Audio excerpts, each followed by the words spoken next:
Hello! Let's see if we can get everything sorted.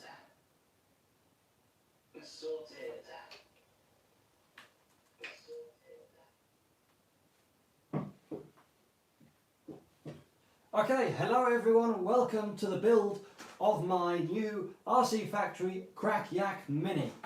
Now, I'm going to give you all a couple of minutes just to start tuning in. In that meantime, I'm going to drop a link to this video on my Facebook and Instagram, so just bear with me just for a minute whilst we do that.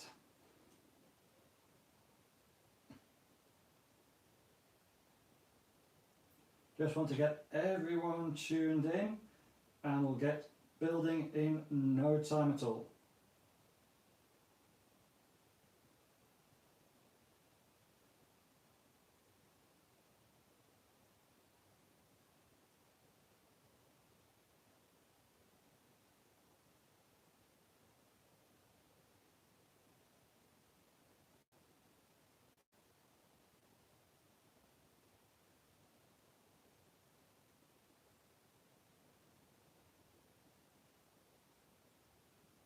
Okay, so that's shared on Facebook. Let's get our friends from Instagram on as well. Anyone who doesn't already follow me on either Facebook or Instagram, you can find me either as Martin Pickering or PickeringRC. Feel free to join us for loads more content, photos, videos, all kinds of fun stuff.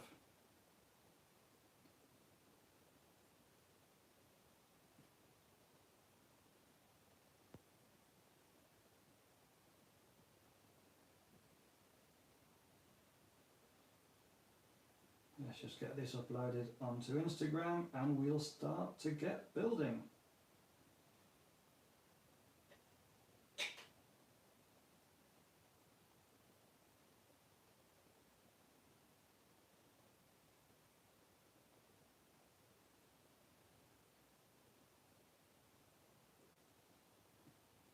There we go.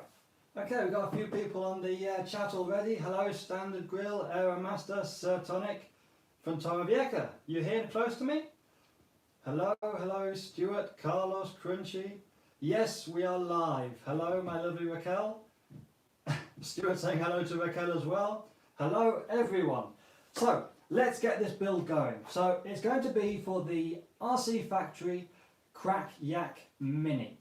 I'm going to be using all of their standard combo, their standard setup that they sell, which we have. And we're going to be installing throughout this video.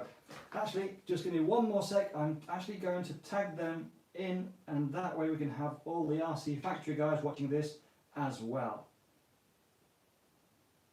Where are we? RC Factory. Whilst I'm doing this, why not take a sec and go check out the RC Factory website. They have some really cool planes. I mean, they've got this one. The Crack Yak, which you've probably seen a few photos or video of my own before. We've got the new Edge 1 meter, which I'm preparing the video for and will be with you all real soon. And a load of other really cool planes. They do tri-planes, they just released a GB, all really cool stuff.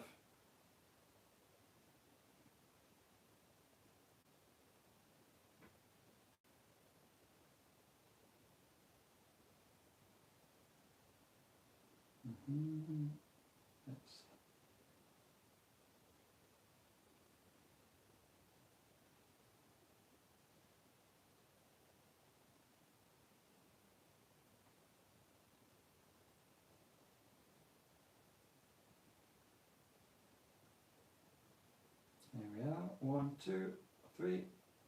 Are we good to go? Okay, so, well, we've got a few more people here. Hello, everyone who's joined in. Okay, so, as we said, we're going to be using all the standard equipment that RC Factory recommends. See how it all works. So, get rid of the box. We have the plane here.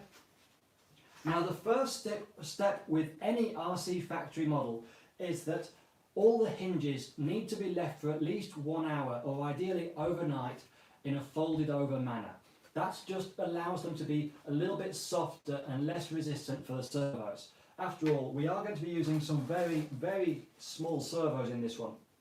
So we don't want the actual hinge to cause any extra resistance more than it has to. I mean, they're not strong servos to start with, and if they lose a load of torque just by moving the surface, by the time you have airflow going over that, it's just going to be worthless. So I actually started this yesterday. I folded everything up, had weights on them overnight, so they're nice and good to go, and we can now continue the build. It's important to do that before you start, otherwise once they're on you can't really fold them back because they start touching other things and it's a bit of a pain. So okay, let's get started. We've got all our main parts. A lot of activity on the chat. Hello from Poland, Czech Republic, Florida, all over the place. Hope everyone's doing well, staying safe, and doing okay in the rather unusual situation that we're all in. Okay, so I'm going to start just by popping out all of the spare parts that we don't need, all the little cutouts into which everything's going to slot later on. After we're going to cut those out, just use our hobby blade.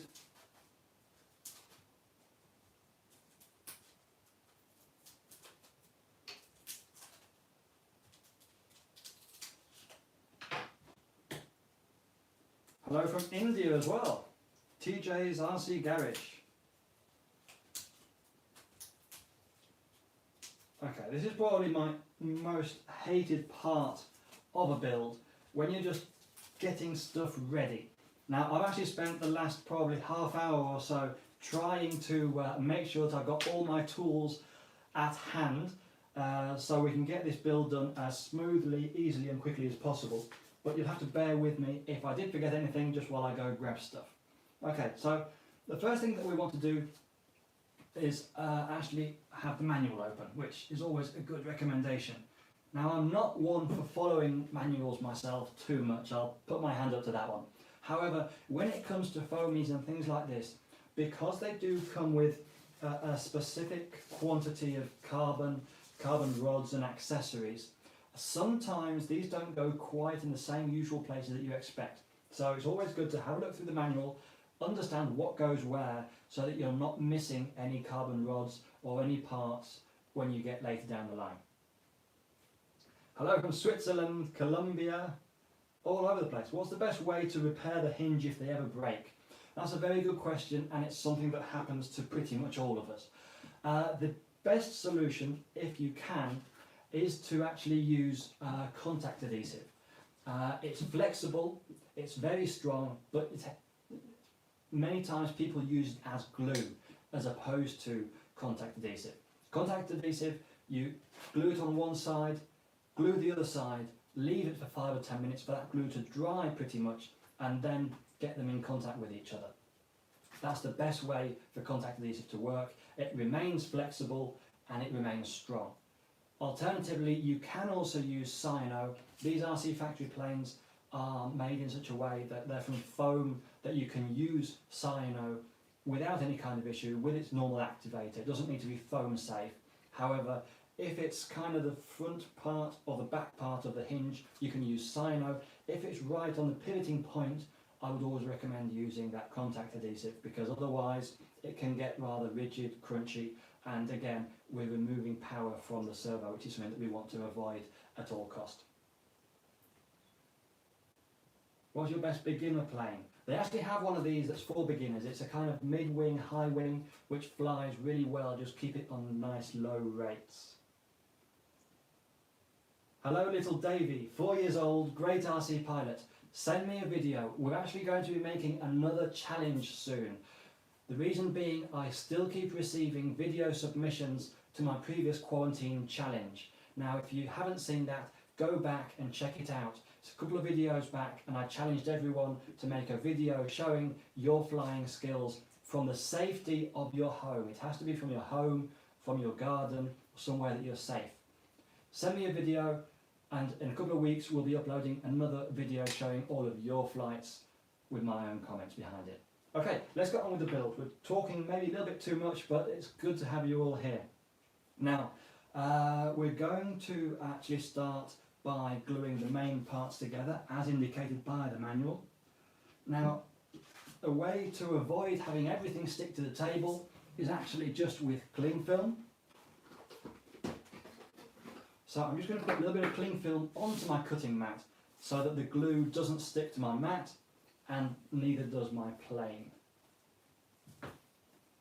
Now this can be done in a more elegant way, sticking it down, wrapping it round, but we're going to make it up as we go along. We are trying to make a video after all.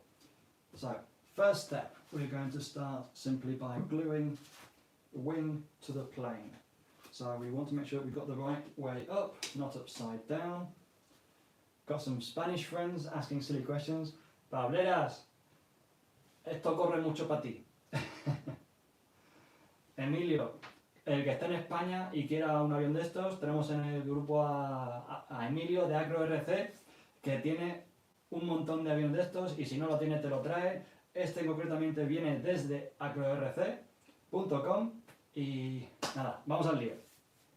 Okay, so I'm going to be trying to answer people both in English and in Spanish here. There's quite a lot of you, so let's get on with it. So make sure everything fits nicely. We're going to start adding sino to one side and kicker to the other, and hopefully we can get it all to stick first time and get it nice and tight. So a nice bead of sino. Don't be tight on the sino, especially on the wing joint. This is where if you crash it often tries to start separating. So nice amount of sino. Stay away from the fumes from the sino and the kicker. Give it a few seconds, and once it stops making any kind of noises, hopefully we'll have a nicely stuck wing to fuselage. And hopefully it's not going to stick too badly. There we go. Just like that. First bit done. Yay, we're almost finished. Or not. One more, as we don't want to start sticking everything to everything else. Okay, we're now going to do the same with the opposite wing, and then we'll have a quick look at what you guys are saying in the chat. There we go, another zap on there. A bit more sino.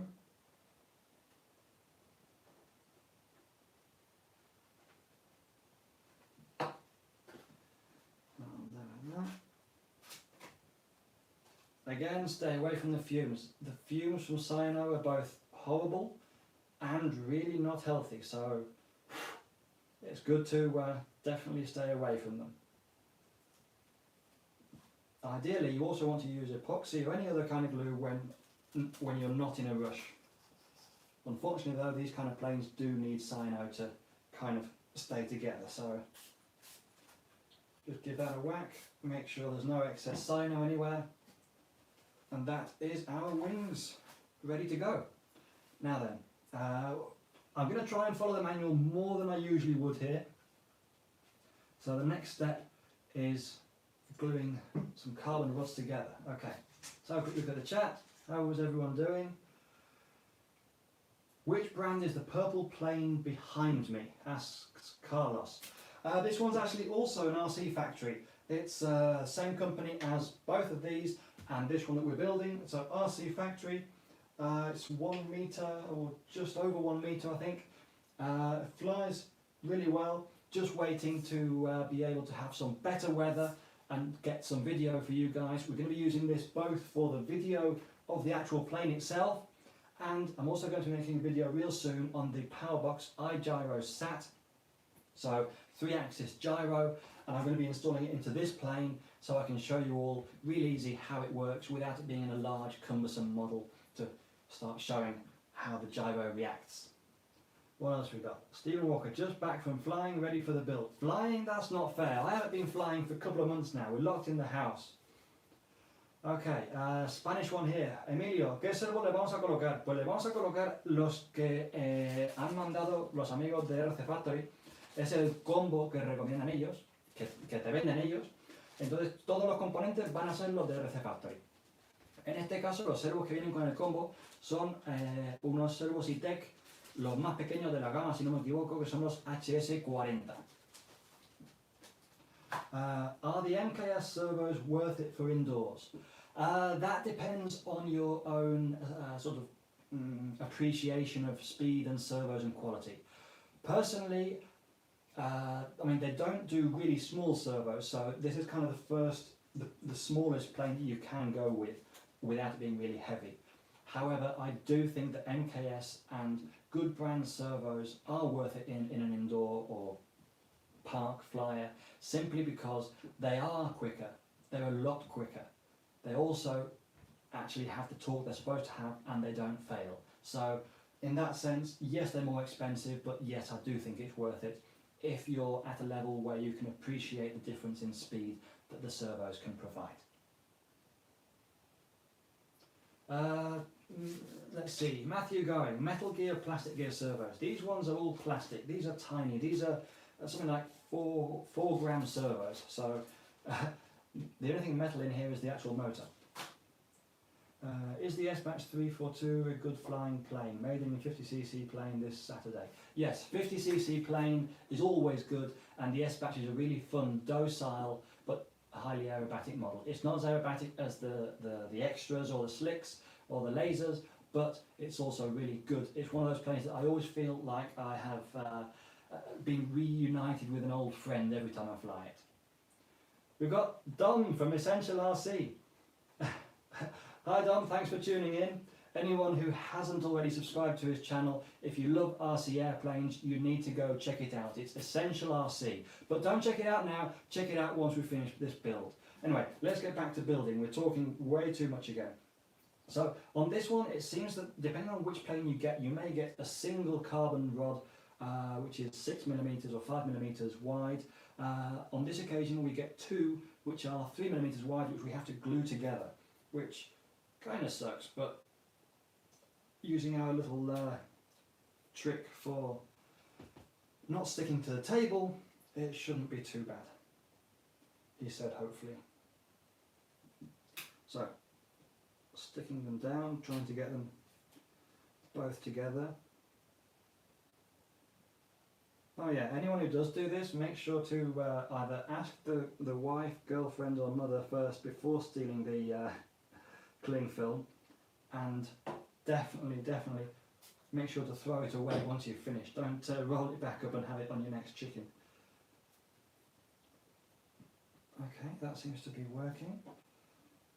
The sino kind of seems to seep through a little bit, so hopefully this is not going to stick too much to the cling film, but we'll soon find out. Let's see. RC-Factory, next time can you please just send a wider carbon rod? It would be much easier.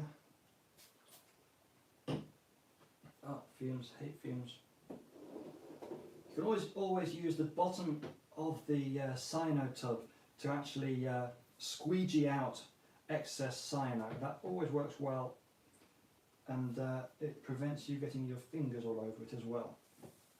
You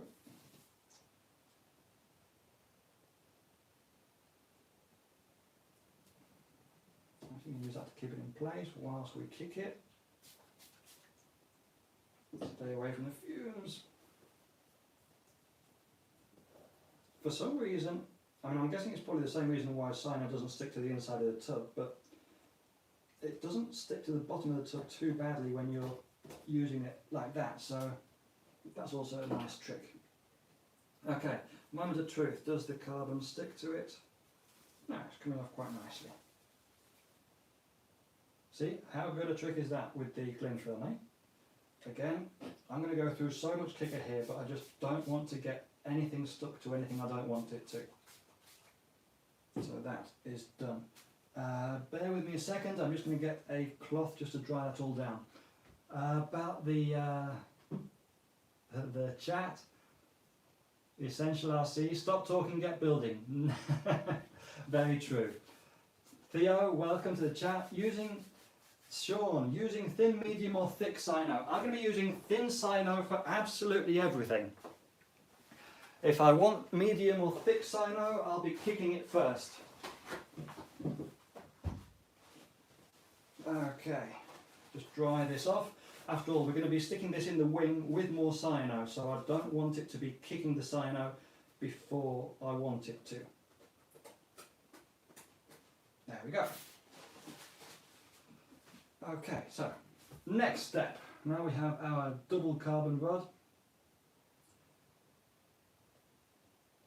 We're going to stick it into the wing and actually make the wing less floppy. So is the length right, or do we need to cut it down? Okay, it's good. Now the plane does actually already have a score in it. However, because this is now the same thickness as the wing, and as per the manual, we now actually have to cut this all the way through. So we're just going to take our ruler. A little bit overkill for this size of plane, but hey ho.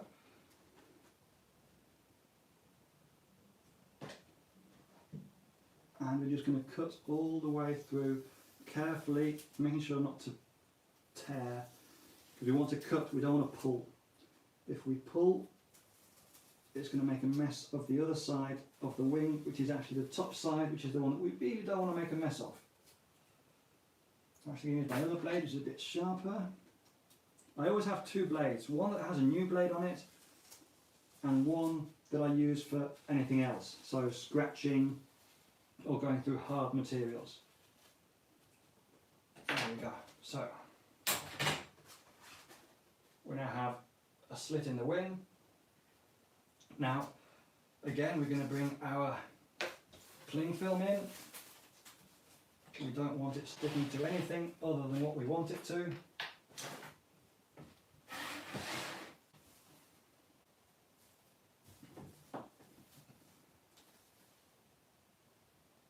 Okay.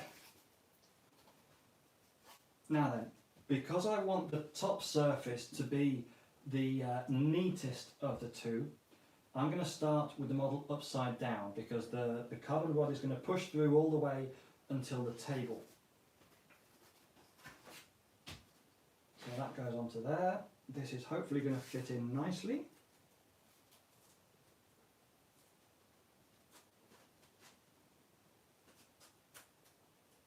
It's a little bit fiddly, but it's not like we're trying to do it quickly whilst filming a live video or anything like that, is it?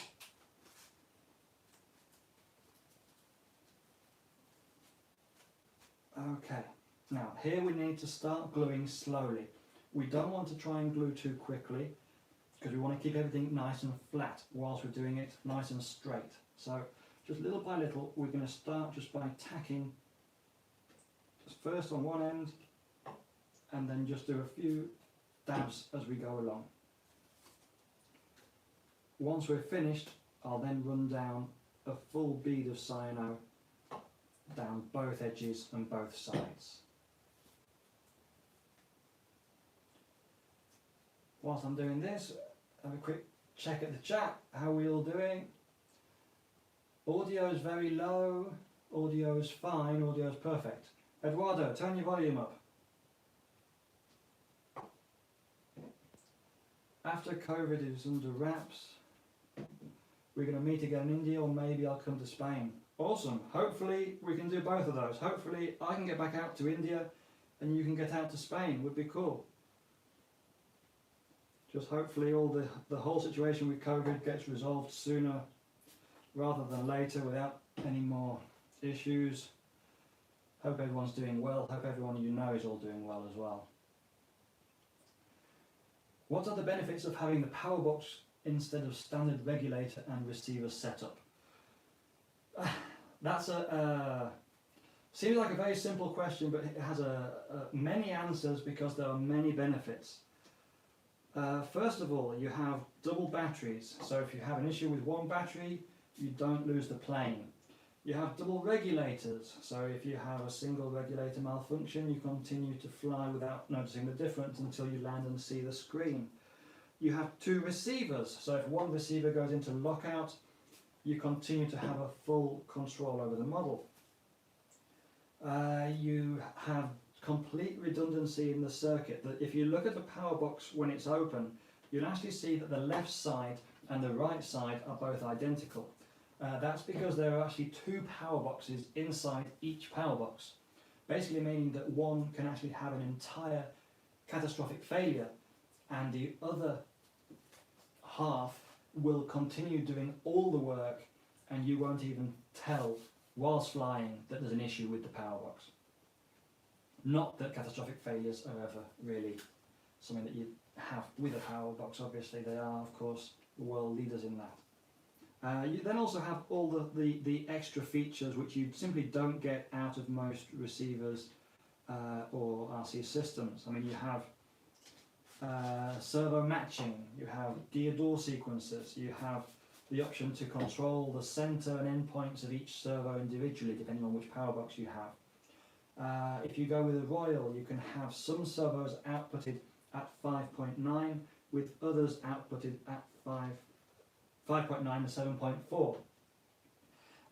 If you go for something like a Mercury, you can have the integrated iGyro on 3 axes or up to 5 different outputs. So inside something like my J10, which is normally here, I've just removed for today's video, you don't need any kind of extra gyro or anything involved in that. It's all inside the power box.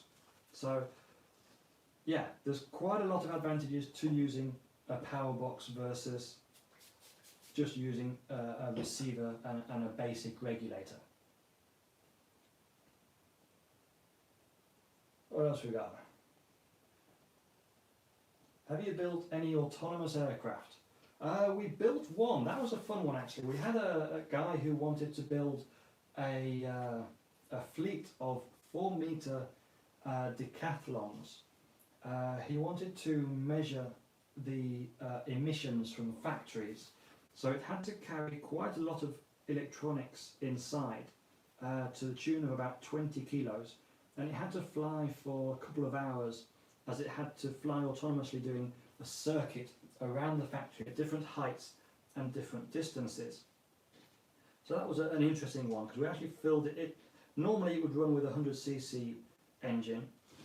Instead, because of all the extra weight, we installed a 170cc engine and a 20-litre fuel tank. So that was an interesting one. It actually flew almost better with all the extra weight than it did as a standard plane, because being so large and so light as the pilot kits are, it was just almost too floaty.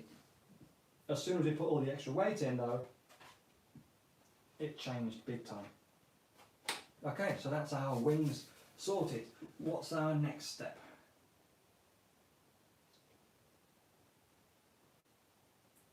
Thin CA, yeah, okay. The next step is to reinforce the elevators. So we're just going to move that over there for now. Find our elevator. On one side of it we do have a slit already for carbon. So you've got to find the carbon piece that's going to go in there. It's got to be one of these. Now if there's one thing I enjoy of building airplanes, it's building large airplanes, because they don't have tiny, tiny, tiny pieces. But we'll keep them in the bag and hopefully won't lose any. Okay, that's the one that fits in there. So we're just going to, again, the slit isn't quite deep enough, so we're just going to cut that a little bit deeper. Just going to use the same existing slit as a control. Fit that in. There we are, brilliant. Back to our cling film and a little bit of CA to keep it all in place.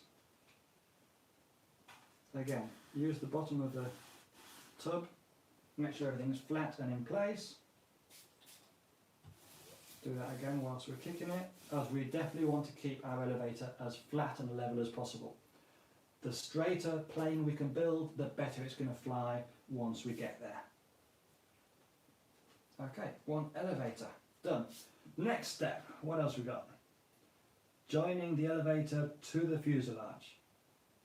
Okay, we can do that. Have a quick look at the chat again, how are we doing? Let's see.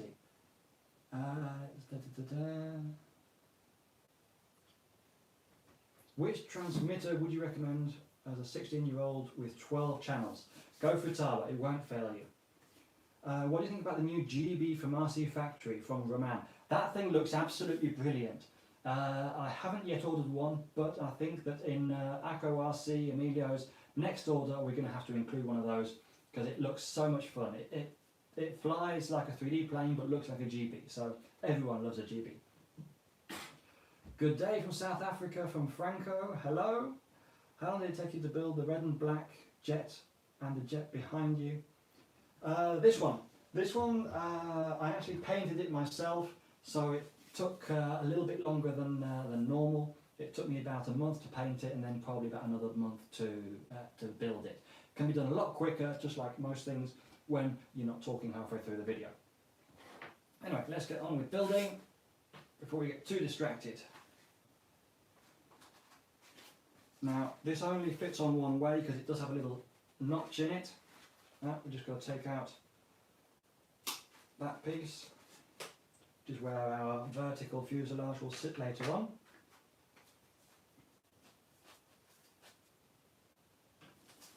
Okay, and just as before, we're going to pre-kick the fuselage. That way, as soon as the cyno comes into contact with it, we know it's going to be stuck down permanently. Just got to make sure that you get it right, because you do then only get one chance. There we go. Whilst that's drying, have a look at the chat. How are we doing? Slick, necesito un avión nuevo. Mi avión actual ya está un poco viejo. ¿Qué tamaño quieres, Slick?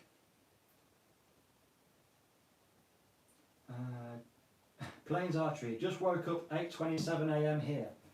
Wow, early. Oh wait, we've been doing this half an hour. We've only glued 4 parts together. I need to get more building done and less talking done.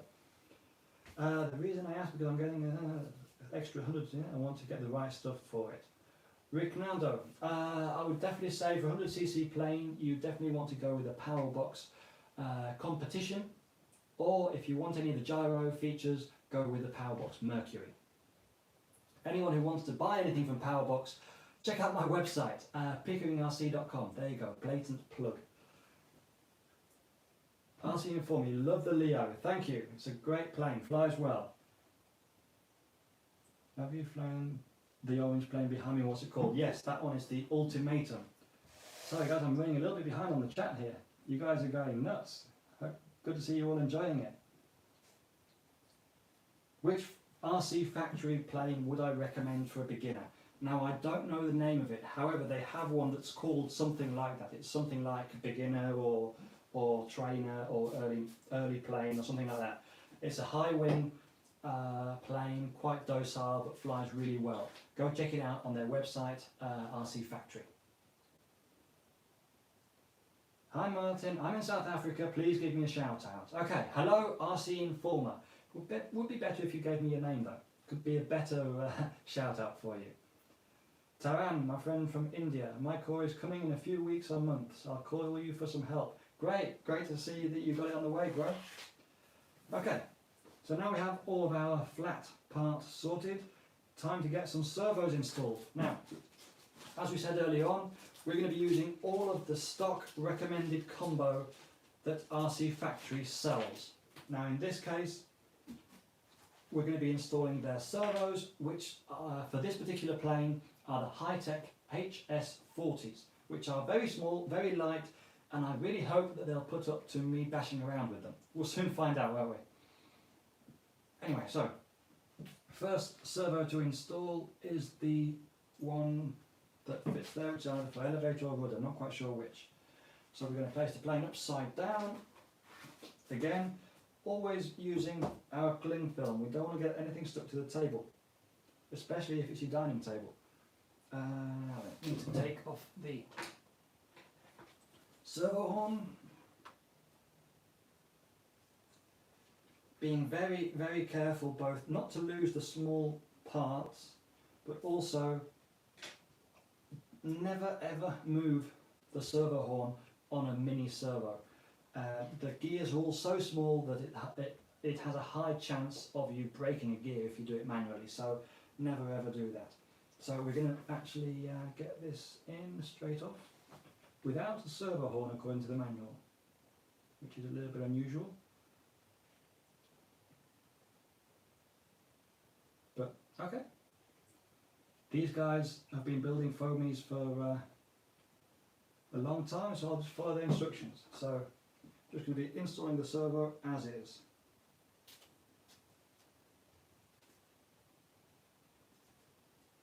Just like that. Okay, now personally I don't like using cyano to install servos in foamies.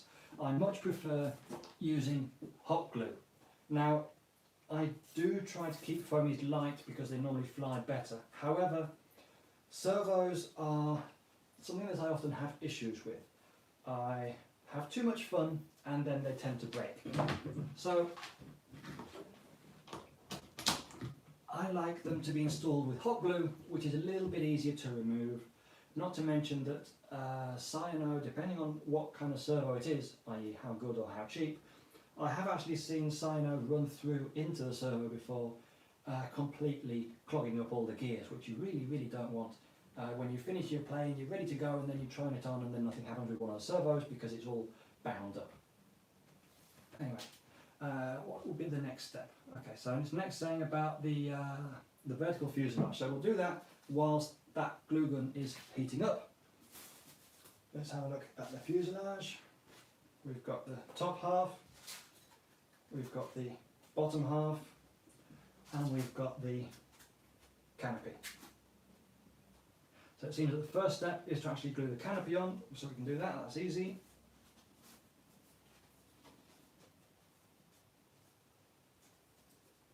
Yeah, again, we're going to use the same system as everything else. We're going to pre-kick one and cyano the other. Whilst we do that, I'll have a quick look at the chat. Nandu, what transmitter can I use? Go for Powerbox Core. You can also use Futaba, they're really good as well. Vicente, esperamos vernos en el Joinal 2021. Espero que sí, amigo, espero que sí. Esperemos que tengamos mejor suerte que este año. Matthew going, you think the plane I'm talking about is the Beaver for the starter? Quite possibly.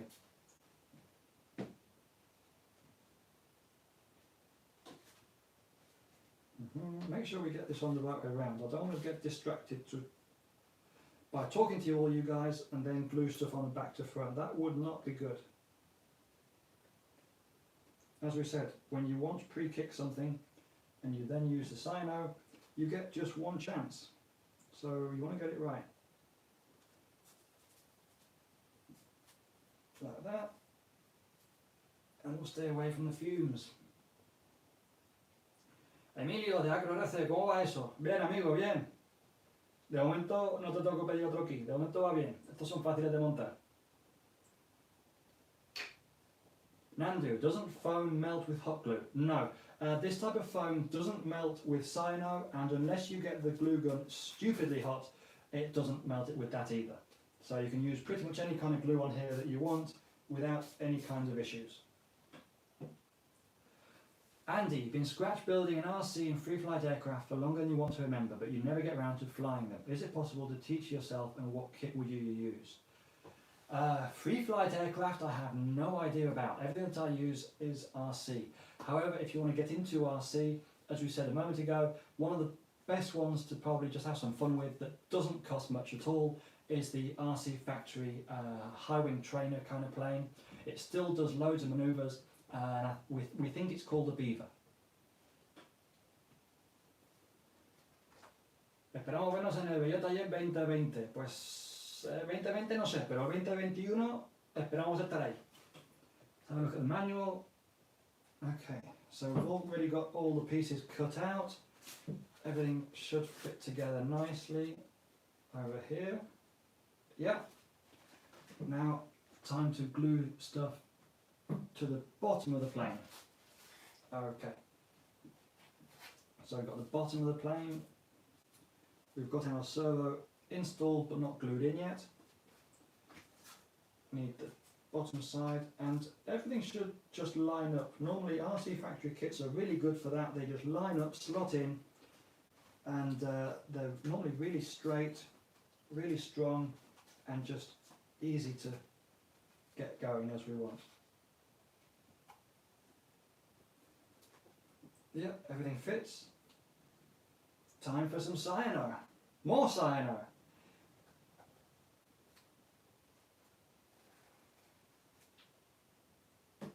Now, it's worth pointing out that this is probably one of the few times that I'm not pre-kicking with the cyano, because as it's such a large part, trying to get everything lined up the first time with kicker already applied just isn't a good idea. It doesn't normally work. So just take it bit by bit, stage by stage. Just twist that around so I can see that I'm building it straight. These things do build really straight on their own as it is. So it's just a case of more and more cyano and more kicker.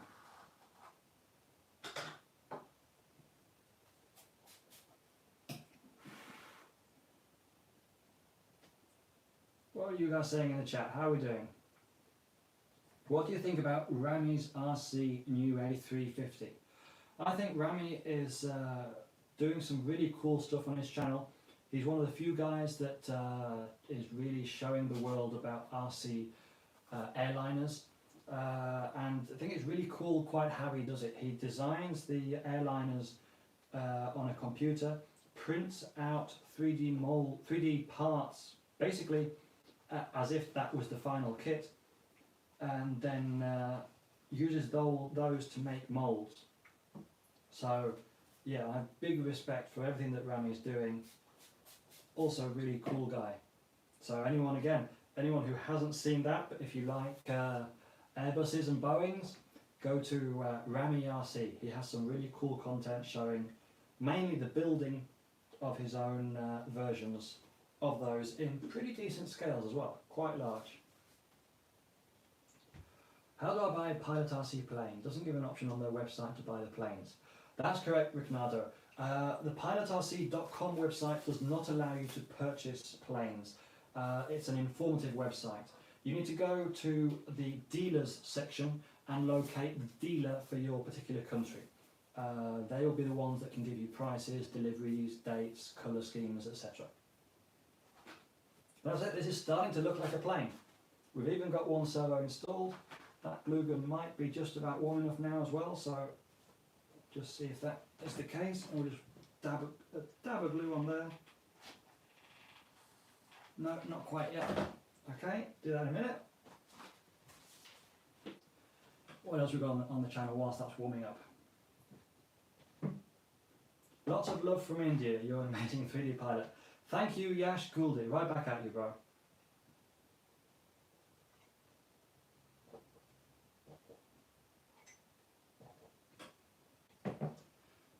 Megabike RCS Aero. Welcome to the channel, bro. Thanks for joining us. I'm pleased you're enjoying the stuff that's going on. Juan Carlos, pana, tío, bienvenido. ¿Qué? ¿Te va a montar uno igual que este o no? Habla con Emilio, que él tiene un montón. Rignaldo, does Powerbox make receivers, and is the Powerbox core compatible with Futaba? Powerbox do make receivers, but they are only for their Powerbox core radio. The Powerbox core radio is not compatible with Futaba. Just like most radio brands, you have to use their own receivers. However, many of the telemetry sensors are compatible both for one and for the other. Jean-Pierre, is the J10 a stable jet? Yes, however it's very important that you keep it light. If you don't keep it light, you're basically done for before you start. Okay, next stage is the control horns. So, come on. Small bags and big fingers never go together. There we go. Okay, so we have all our accessories. Just going to cut these down.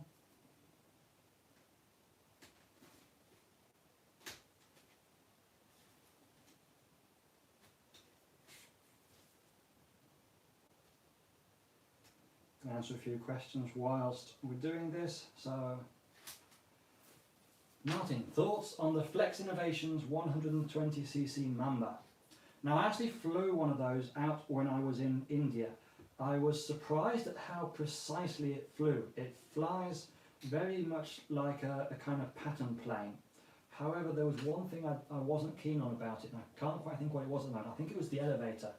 It rolled really well, it knife edged really well, but the elevator control was a little bit lacking, possibly for my style, but that could also be because it's a biplane, and biplanes do normally require quite a few flights to get used to the unique characteristics of the actual fact it's a biplane.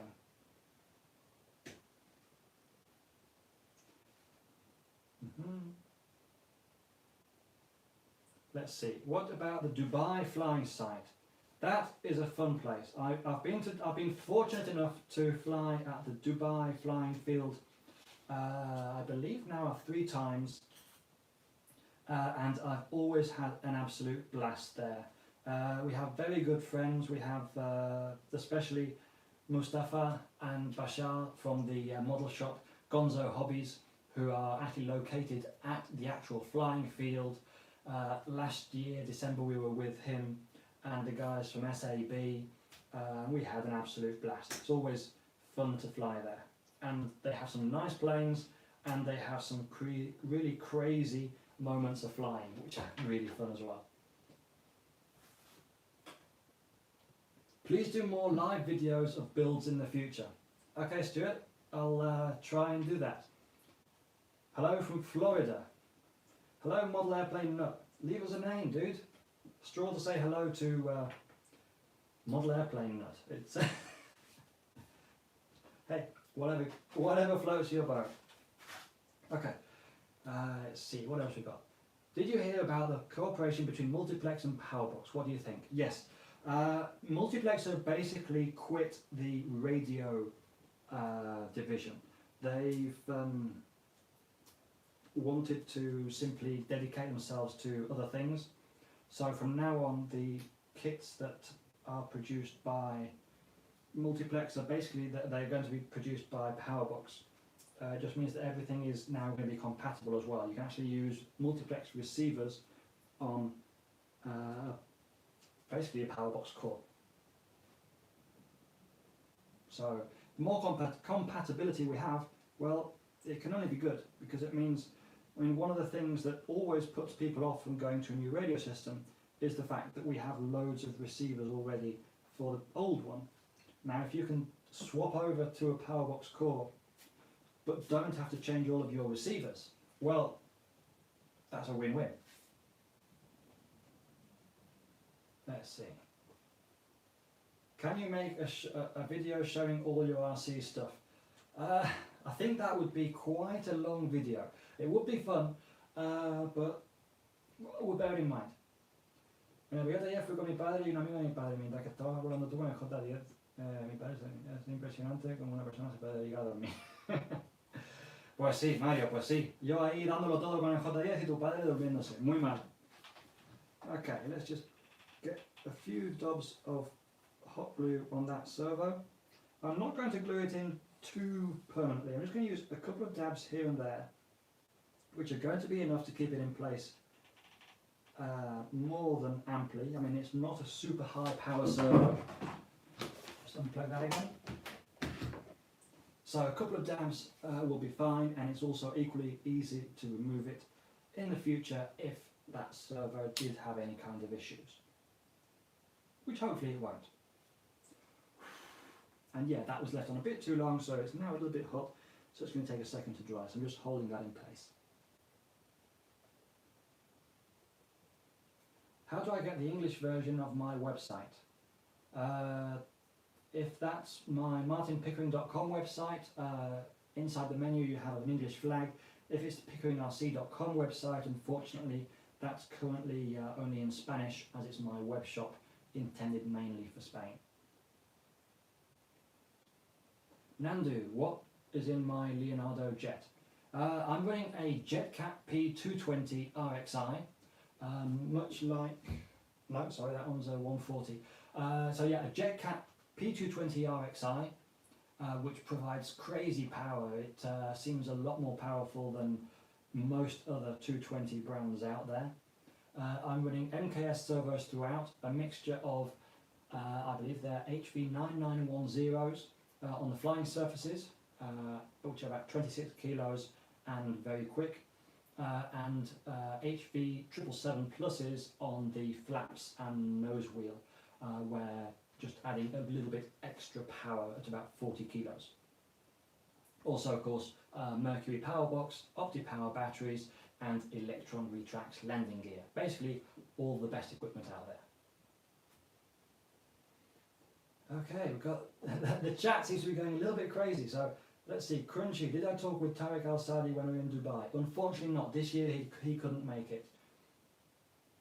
Agro Pepito, que si lo conozco a los Disia. Pues imagino que te refieres a los Dusia y sí, conozco a toda la familia. Son buena gente. Sean, when am I finishing up the Lizard? Well, that one's actually normally back here, but it's currently over there. I was filming a load more for it yesterday, and I hope to have the next video installment up next week. Tara, I'm thinking of getting a Rebel Classic. Something more fast than the Leo. Everything is quicker than a Leo. And something slower than an Ultra Flash and Ultra Lightning. What do you think? Dude, if you have an Ultra Lightning, I wouldn't bother with the Rebel. I think the Ultra Lightning is just the epitome, basically, of cool. If you want something in the middle, go for a Havoc.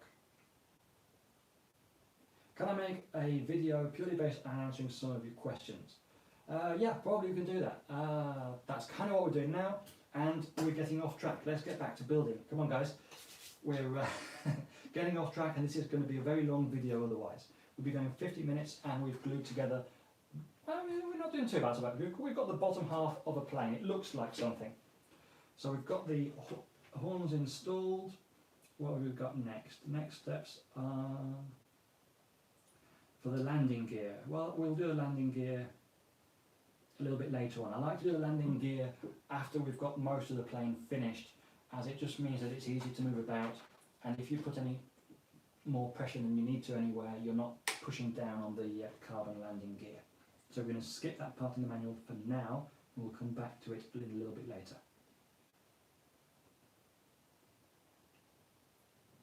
Okay, so the next step is more servos.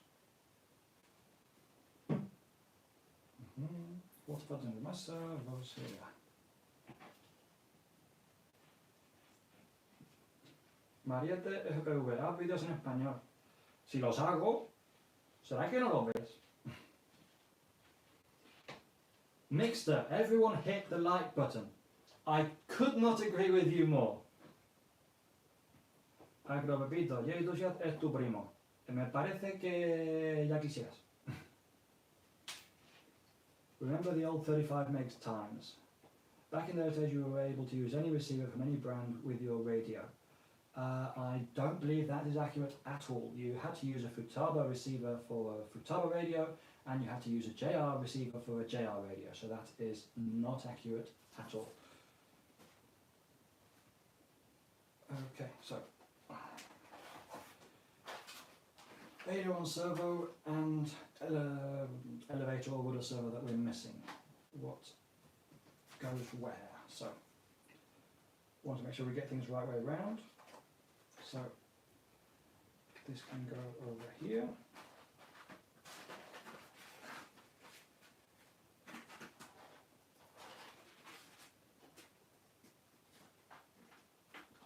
That fits in beautifully. Again, we'll be using hot glue on those. Let's get this other servo in as well, which seems like it can go forwards or backwards. How do you guys recommend to install it? What do you say, forwards or backwards, guys? This is a long manual.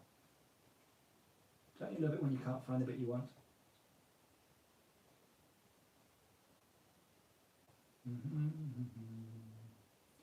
Aileron servos, come on.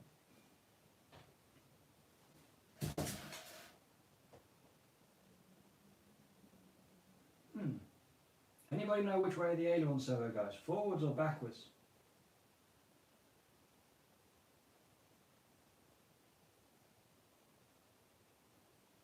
Or upside down even.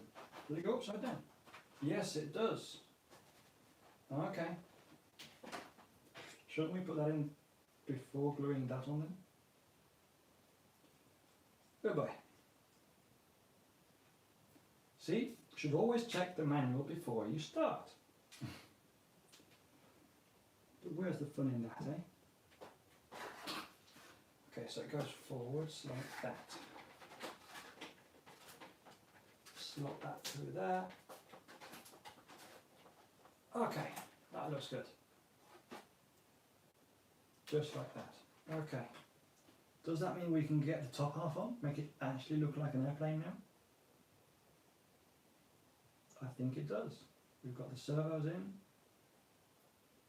I'll glue the servos in once I've got the top half on, which we're going to do now, yes. Okay, now then.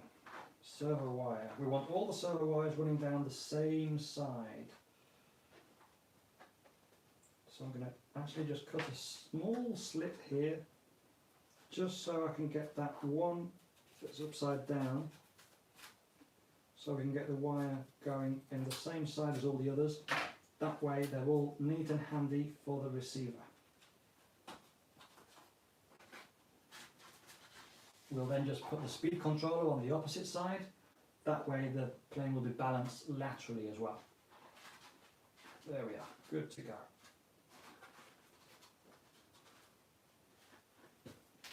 Okay, top half, and it looks like a plane.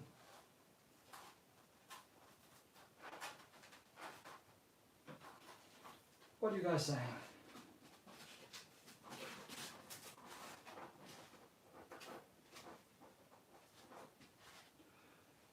Forwards, backwards. Guys, you're giving me either right or wrong information. The correct answer in the end was forwards.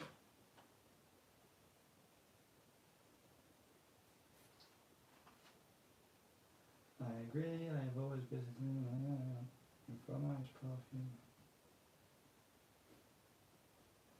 Agradece, ¿qué batería le pongo? Pues mira, normalmente sabéis que me gusta siempre poner baterías OptiPower, porque son, para mi gusto, de las más fiables en cuanto a rendimiento y potencia del mercado, ya que hay muchas baterías que te marcan 6.000 millones de Cs y luego a la hora de la verdad no chutan.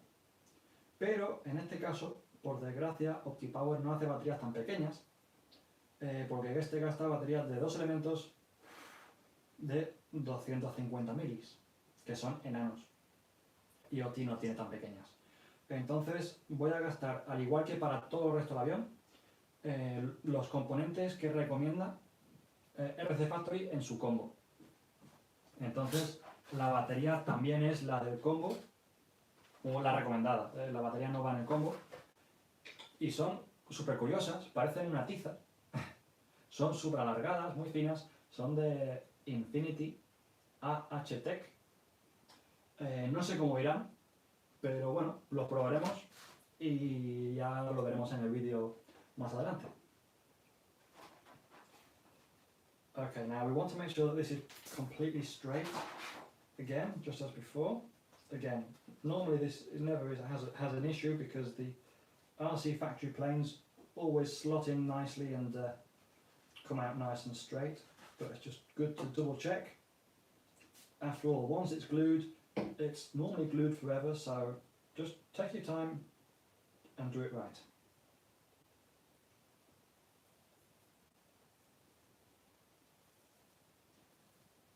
Twinty, how's it doing? Welcome from Instagram. Thanks for joining us, dude. Ricardo, get the links and test fin it and eyeball it to make sure it looks right before you glue. Always a good recommendation. I see people asking my girlfriend Raquel questions in the chat as well. So she's basically me but in helicopters. She's a lot more beautiful than I am, of course, though. Not too hard, I suppose. Okay, continue gluing stuff here like that.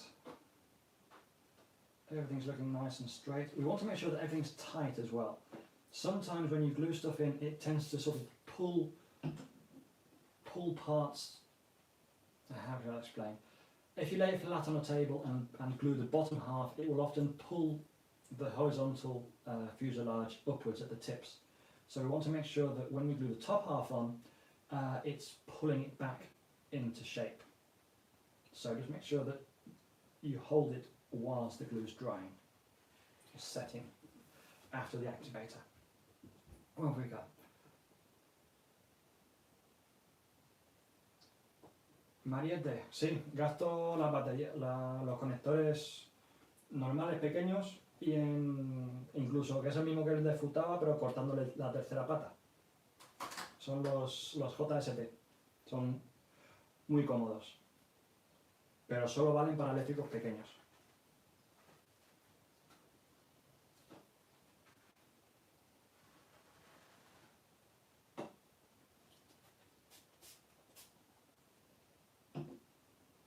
Javier Toro, ¿qué servos? Le voy a montar los servos que recomienda el kit, el combo del fabricante, que en este caso los servos que han mandado son los ITEC HS40.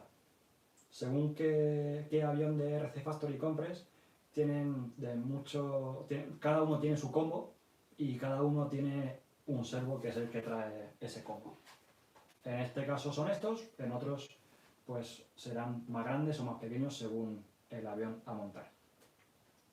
Okay, so I've done one side. We know the fuselage is now glued, so I'm just going to go all the way down because I've no worries about it being in the right place because it's already glued on the other side. Just a bit extra strength there like that.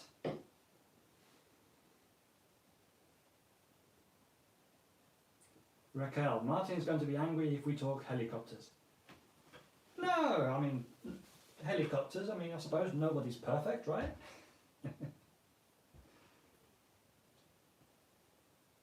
Have you heard about the new SAB heli? RC Informer, which one is that? I may or may not have information about it. Spent a lot of time with these guys in Dubai. Had a lot of fun.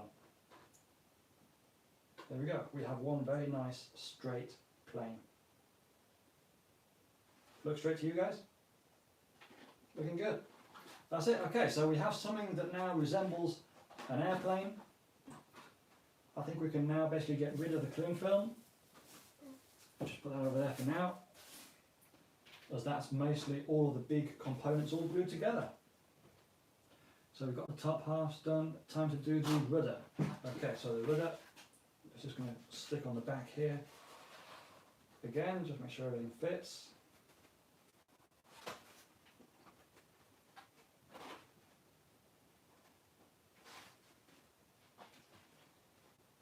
Going to do the same again. Going to kick it.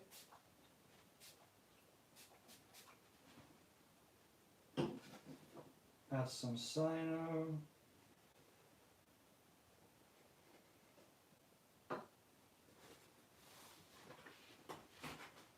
This is the one that really is a little bit harder because it's sort of two halves. But that is good. Hopefully we've got it right.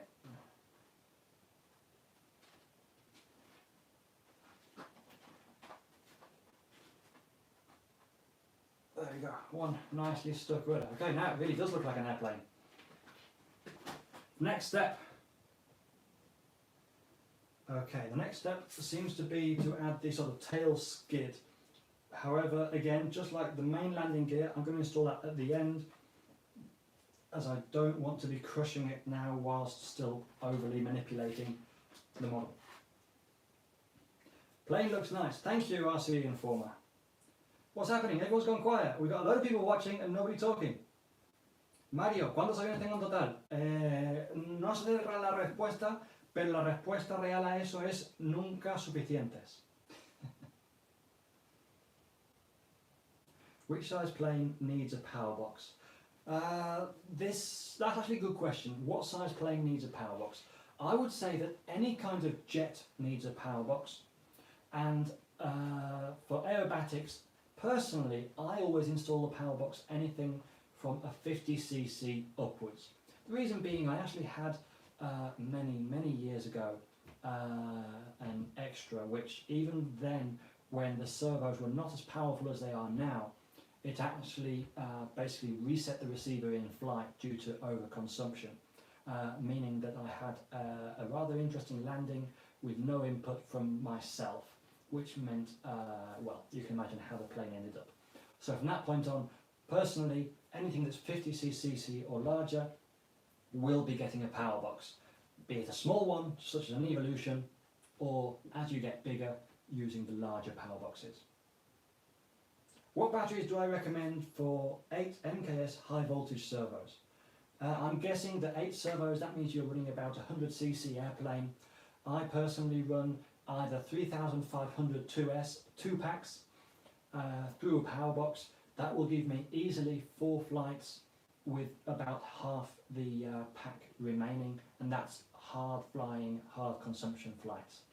If I'm going to be flying more than that, I'll normally put in a 5000 milliamp set of packs, which will give me 5 or 6 flights, again without really dropping below half. And I also take my ignition and smoke pump all from those same batteries as well. So my planes only ever have 2 batteries in the aerobatic models.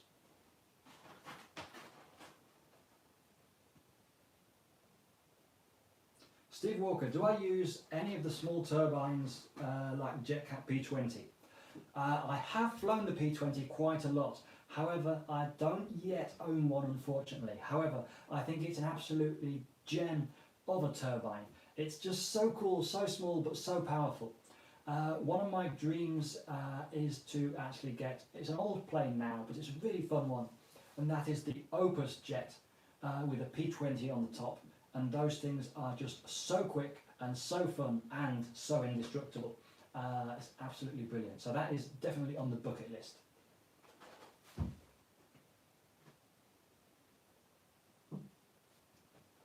Okay, so next up we have the elevator horn, which seems to stick out the top.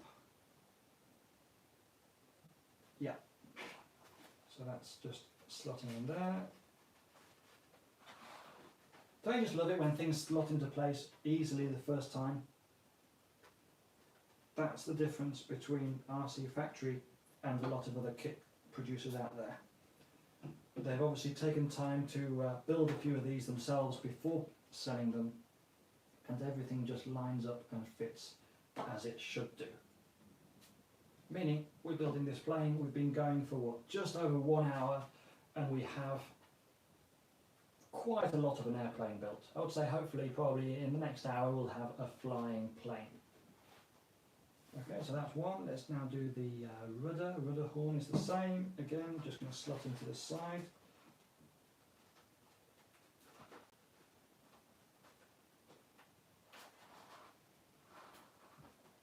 Just finish that slot a little bit.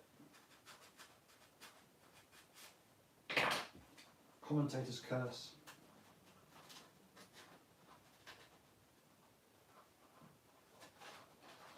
Okay. Put that there, keep it flat whilst the sino runs down. Stay away from the fumes. Hate the fumes of sino. Nothing worse. What have we got? Have I flown with Owell Zohar? Yes, flown with him in Western Park. Also flew kind of with him at Jet Power last year. What plane is that and where can I buy it? Twinity. This one is from RC-Factory. It is the Mini Crack Yak. It's basically the smaller brother to this one. This is the normal backyard series Crack Yak. That one's 80 centimeters. This one's 60 centimeters, even though it actually looks quite a bit smaller. Let's see. How are we guys doing? 91. Which power box you recommend? Is that Hassan? What's the question? What are you going to be putting the power box into? Just out of curiosity, is anybody else on the chat building an aircraft and watching the video at the same time? Yeah, me. Okay, brilliant. So, what's next? making up all the linkages. So we have two long links, both the same length, so there's no issues there. And we have to make up all the small parts now, which are going to be fun. Lots of small little parts.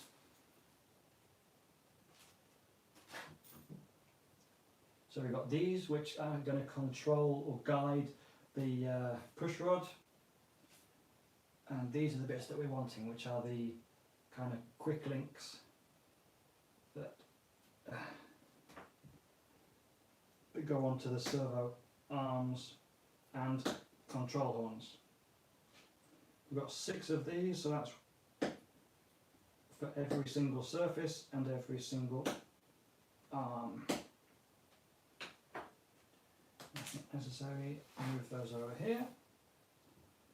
Now this is where it gets really fiddly. I'm going to bring back in my trusty clean film. Cone rod goes on there with a dab of cyano. Okay, so dab of cyano first, dab of kicker,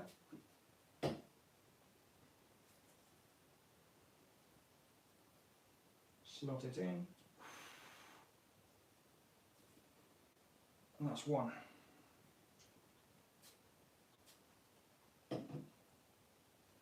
Going to do the same for the other one. So we've got one for elevator, one for rudder.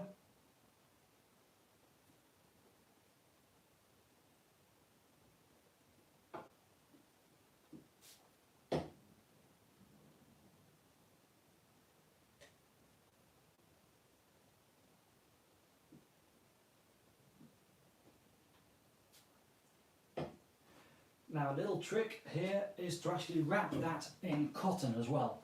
That means that no matter what kind of pressure is exerted on it, normally if it's just going like that it should hold. However, if any kind of that pressure is put on it, because it is just a glue joint, it could come loose. So if we just wrap that a couple of times with some thin cotton, we add absolutely no weight to it, and it makes it pretty much impossible for that to then come loose. So just add a drop of cyano onto the cotton.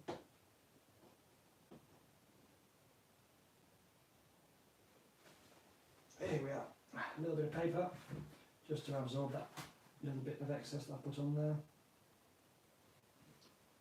And again, kick it.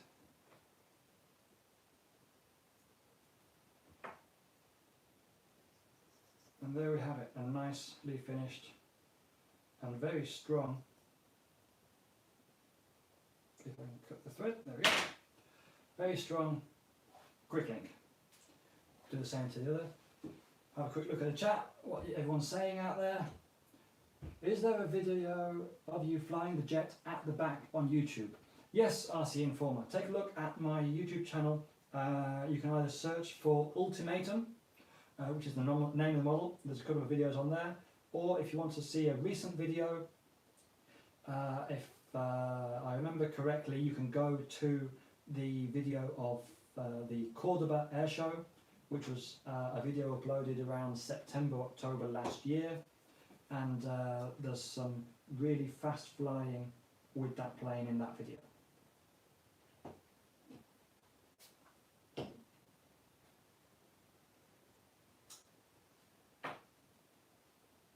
There we go, again just cut off the excess here. And there we go, that's another one done. Now then, that means we can now get everything linked up to the actual servos themselves. So we're going to slot that onto the control horn for one, and we can do the same for number 2.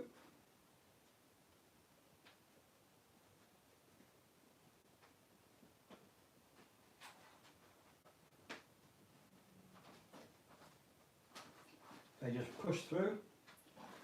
And now we need all these funny little parts that we saw earlier, which slide onto the carbon tube, then they slide into some slots which are actually already cut in the foam, and that just keeps the tube from bending.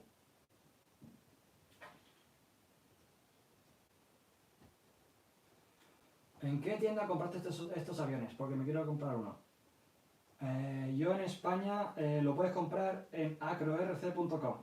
Tienes a Emilio en el chat además, o puedes entrar en la página web acrorc.com. Tiene este avión y muchos más, toda la gama de RC Factory. What are your thoughts on the new Pilot RC Slick prototypes? I think that they actually look really good. They have been developing that for quite a while now, a lot longer than has been in the public limelight. And my understanding from the pilots that have already flown it is that it is a definite evolvement from the Pilot RC laser. It is equally agile, equally aggressive, but it seems also to be more precise as well. So when I get to try that, which should hopefully be real soon, I actually have one on its way as we speak in one of the absolutely killer colour schemes that have come out. Should be good. Can't wait to get my hands on it and see if all that is accurate and how much good it is.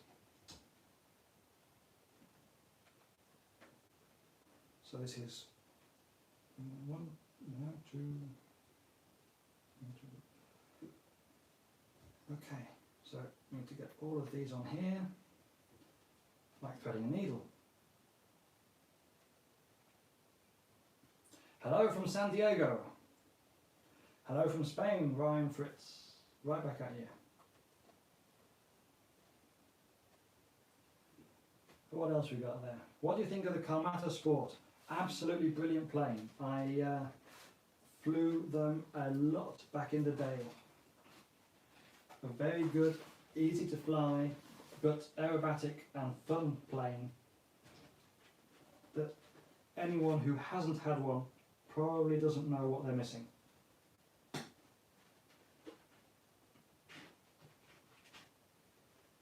actually quite hard to find these holes in the foam, but do look closely because they are there, so there's no need to create new holes, and they're all there at the same distances, so once they're all in there we'll be able to just glue them down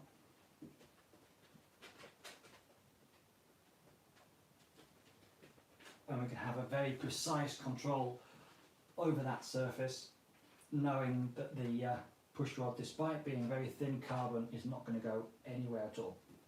I'm just going to put the second one on, make sure that we've got these the right way round, and then I'll start zapping them with some cyanide. Adia, welcome. You're late, my friend.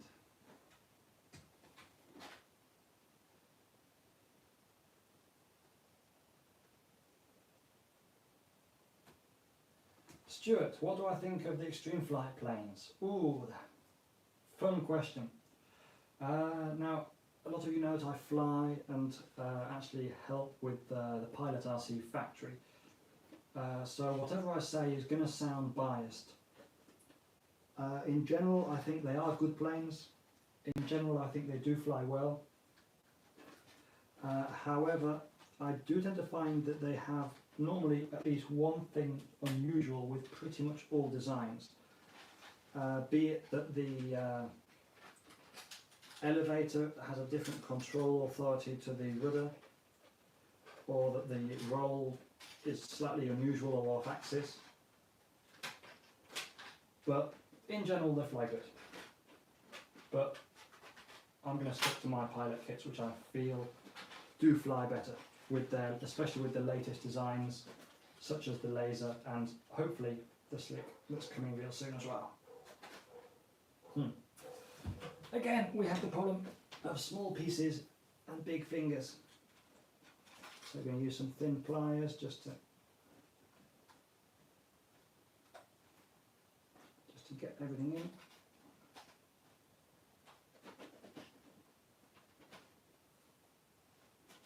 See, this is why I enjoy building large airplanes. When you can stick your whole head into them and you have no problems at all finding what it is you're looking for, or gripping it, or pushing it into the hole as is the case.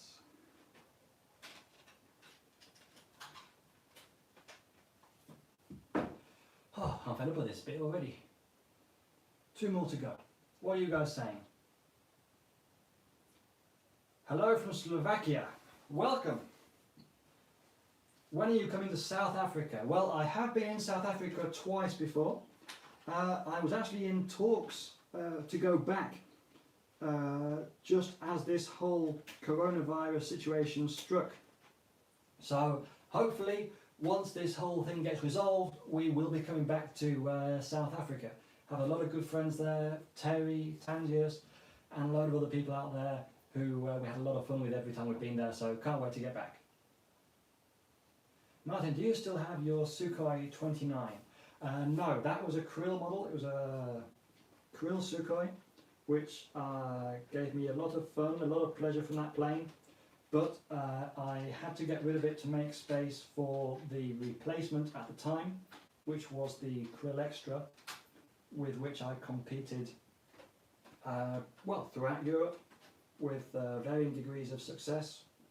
And of the two, I think it was the right choice. I very much enjoyed the Sukhoi, but I do feel that the Extra was a step above it. Okay, that's one side glued. Let's do the other one. Being very careful not to glue the rod to the supports, otherwise the whole idea of free movement doesn't really work. There we are. Bit more kicker. There we go. Let's see, what else we got? Vente para acá, volamos juntos y verás cómo te vamos a fundir. Ya quisieras tú, Pepito. Good morning from AZ, USA. AZ. Arizona? Right back at you, dude. Mario, siento lo del accidente del láser, pero ¿qué se le va a hacer? ¿Este hobby es así algunas veces? Pues sí. Mira, amigo, el láser cayó como tenía que caer, disfrutándolo a tope. Si todos los aviones que tengo duran como ese, varios años, volándolo todos los fines de semana, no tengo pegas con que caigan así. Lo peor es cuando pasa pues lo que todos tememos, que es que caiga pronto en la vida. Como ese no fue el caso, pues nada, a por el siguiente, que ya sabemos el hobby como es. Okay, so let's get the servo arms done. Now these I believe actually have, let's see, where are we going?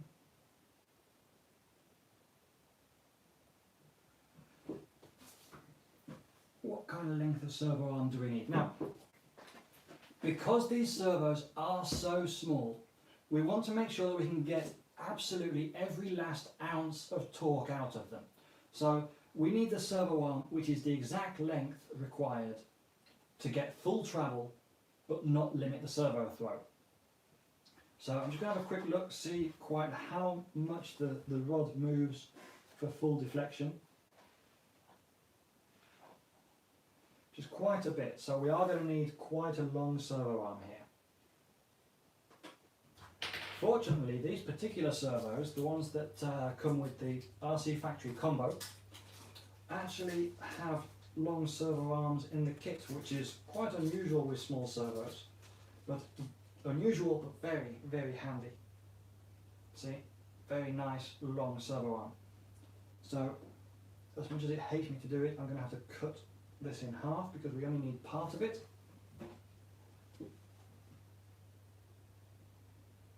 Take one step off, take the other step off. So it just doesn't seem right when you finally get nice long servo arms included and the first thing you do is cut them in half and get rid of most of it. Anyway, so nice long servo arm. We're going to center the servo first. Where's my little device? Now, this is actually something that I'm going to be doing a video on soon. It's going to be part of Cool Tech.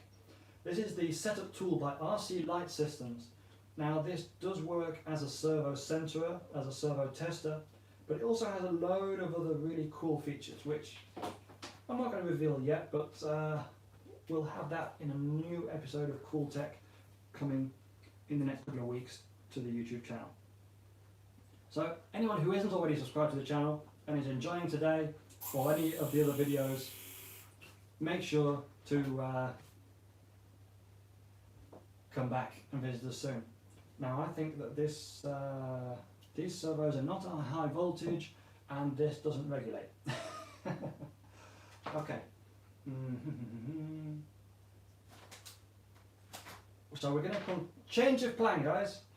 We're going to get the motor installed, and that way we can go through the ESC from the motor to get the lower voltage that the servos need, so I don't knacker them. And hopefully I haven't damaged that one by giving it 8 volts. We've all done it though, right? So the speed controller is again the one provided by the Combo by RC-Factory, which is the Volta High Performance Brushless ESC. Not sure I've heard of it before, so probably just a no name, but it is the same brand I have on here and it's worked well, so should be fine. Try not to throw the instruction manual away, even though it shouldn't be necessary. Let's just get the plane over here for now. Get rid of our cling film. Speed controller, motor. Now the motor is actually a good quality motor. The motor in the Combo is a T-motor AT2202. So we all know T-motor as a good brand of motors. So again, should be perfect for the application. Quality control pass card, nice detail. Okay, small little motor. Now time to get some soldering done. Need to get our soldering iron on. Just pick that up here. Got some solder. Got some heat shrink, lighter.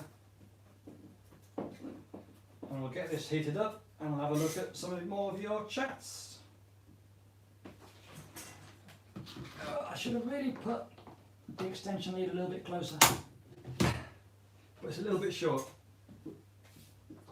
Okay, so whilst that's heating up, what's everyone saying?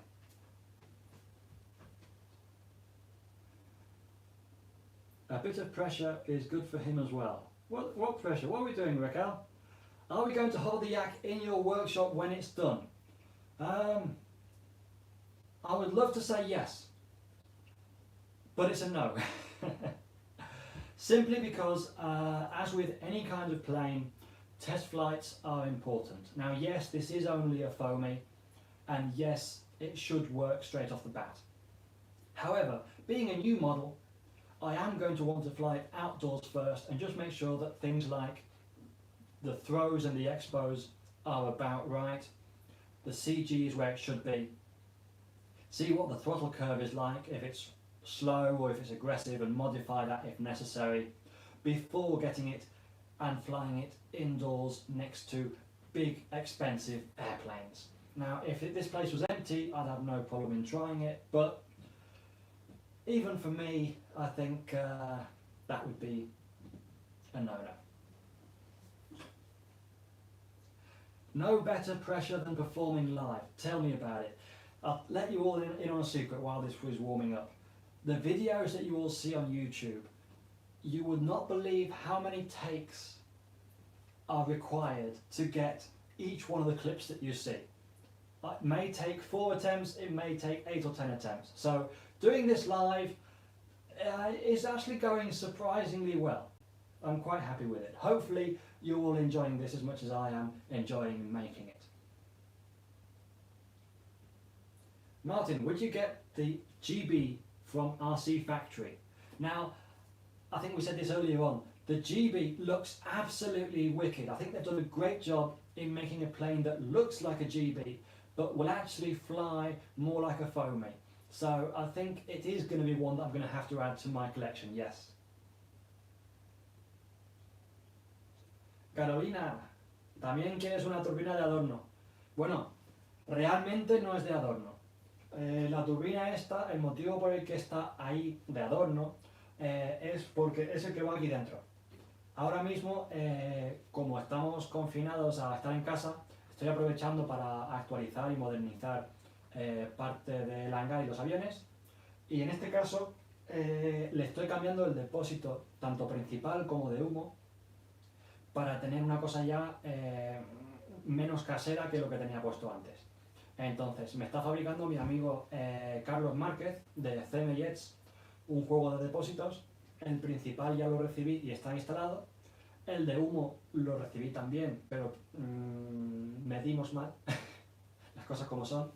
Y está fabricando ahora la versión V2 para el humo. Y una vez que lo tenga, pues volverá a ir instalado en el avión y el avión volverá a volar. Y perderé la turbina de adorno. Pero de mientras, como pega el color, queda guay, ¿no? Mirko, what do you think of the new Krill Extra and Laser? Now the Extra, I had it, and I think it's a great plane for any kind of pattern or even for freestyle competitions. Unfortunately, as with pretty much any composite plane though, it is heavier than a wooden counterpart. So for just out and out fun, general freestyle, and just enjoying yourself, wooden planes are the way to go, at least for now. Even though the composite does look newer for a lot longer, unless you have any kind of crash or issue. Carolina, seguro que sí, pronto volando. Any plans to visit Kerala in South India? Not yet, but hey, who knows? Most of the places I've been fortunate to visit, I never expected to be able to go and enjoy. So never say never. The sketches for the turboprop I told you about are coming along nicely. Theo, we can't just talk about turboprops and sketches, we need to see them. Mixter, use core transmitter to center servos directly. Yes. Again, I'm not completely sure what voltage that outputs. I do that with all of my larger servos. However, it would be good for me to figure out what voltage it outputs. It may be 4.8, 5.9 or 7.4. And as I've already overcooked one of the servos, hopefully not too badly, I will go the safe route and just use the BEC for now. But yes, normally that would be a perfect solution. RC Informer, do I still make my own servo extensions with Powerbox products? Yes. Every single one of the extension leads that I have in any of my planes are all made by myself. I simply like the fact that you can have the appropriate length for your particular model, in addition to the fact that I feel that the Powerbox premium wire really is a step above any kind of extension lead that you can buy elsewhere. It doesn't need protecting, it's very, very strong, and the section, the wire itself, is also thicker than most brands, even though they look thinner. Basically, the outer coating is aviation grade coating, which means it's heat resistant, rub resistant, cut resistant. That's not saying it won't get cut, but it will resist it a whole lot more than normal silicon wires do. So you have all those advantages plus extensions made to your ideal length. So yes, all my own wires. It also means I can use the 2-for-1 wires or the 1-for-1 wires, in which using the Powerbox wires you can have 2 connections or 3 or 1 made at a single connection, and there's no kind of issues about having to worry about connecting several wires the right way, the wrong way, etc. Mario, ¿cuál es el evento más grande al que fui? Pues creo que el más grande tiene que ser sin duda el Joinal. Es un evento en el que participan 1100, 1200, 1300 pilotos. Dura 10 días y es enorme. Luego hay otros eventos a los que he ido, como puede ser el de Chile, en el Catch, o el de Fuselage en Brasil, donde también tienen unos clubs impresionantes, unos terrenos enormes, múltiples pistas y también es un paraíso para volar. Have you flown a Pilot RC Trainer 90. Actually, yes, I got to test the prototype. And we made a video of that. That one's actually on my friend's YouTube channel, the guy who sells these planes in Spain, Acro RC. Check it out on YouTube.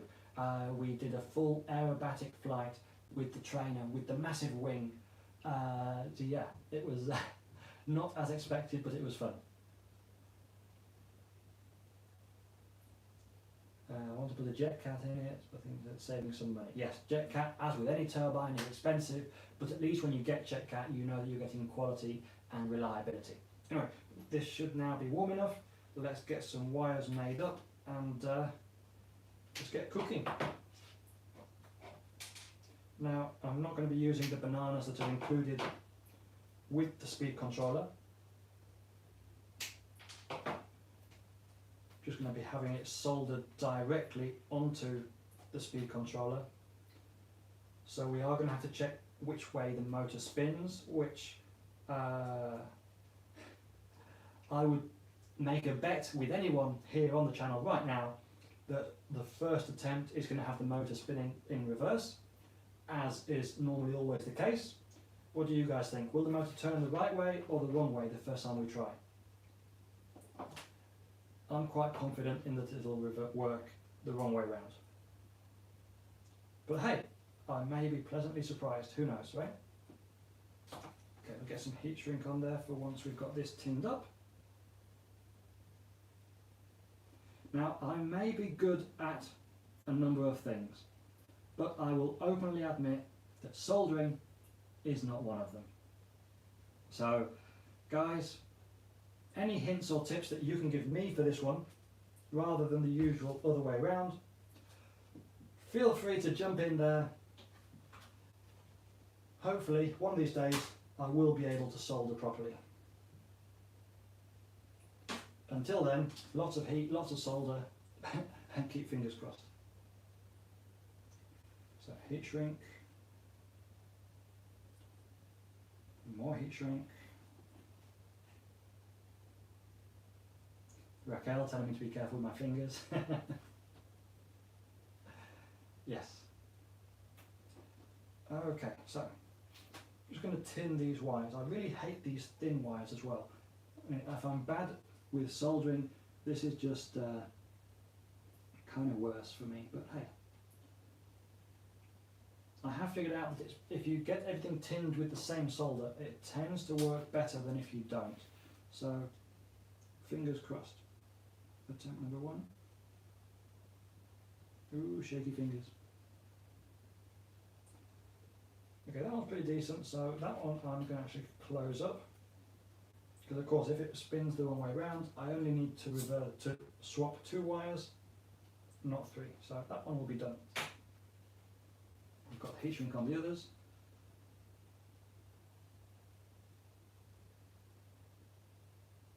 Wire number 2.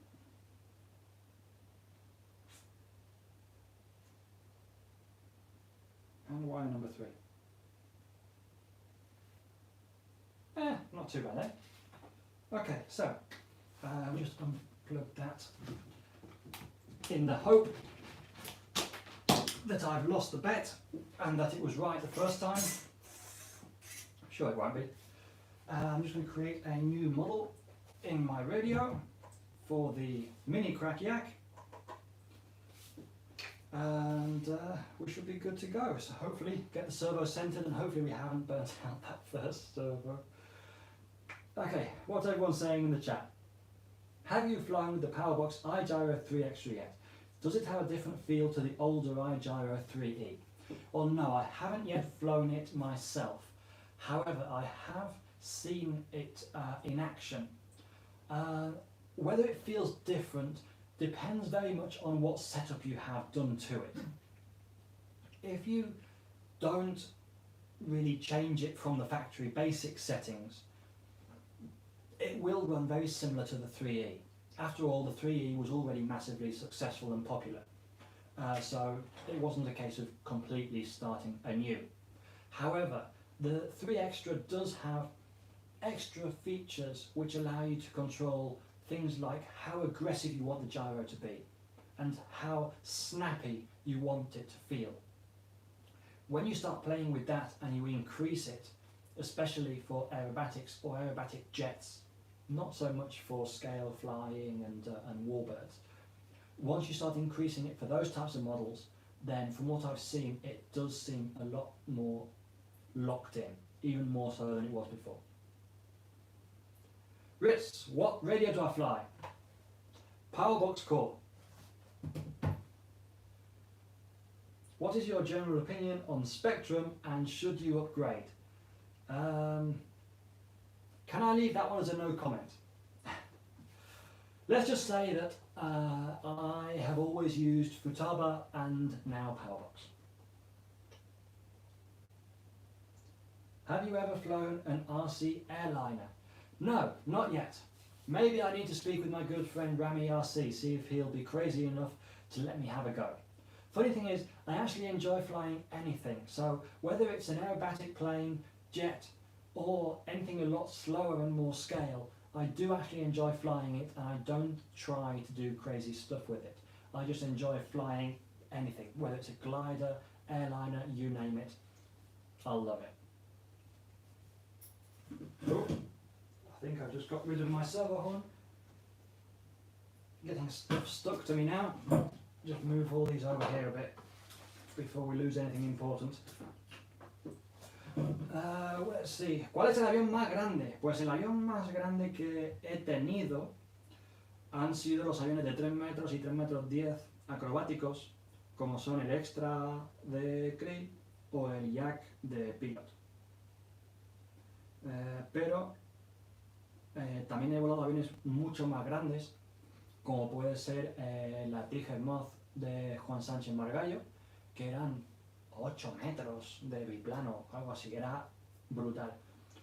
También he volado pues el Fox este que hay de 7-8 metros, de Paritech, Tomahawk, y uno de los que más me ha gustado volar, sin duda alguna, es uno de los vídeos más populares que tengo aquí en el canal.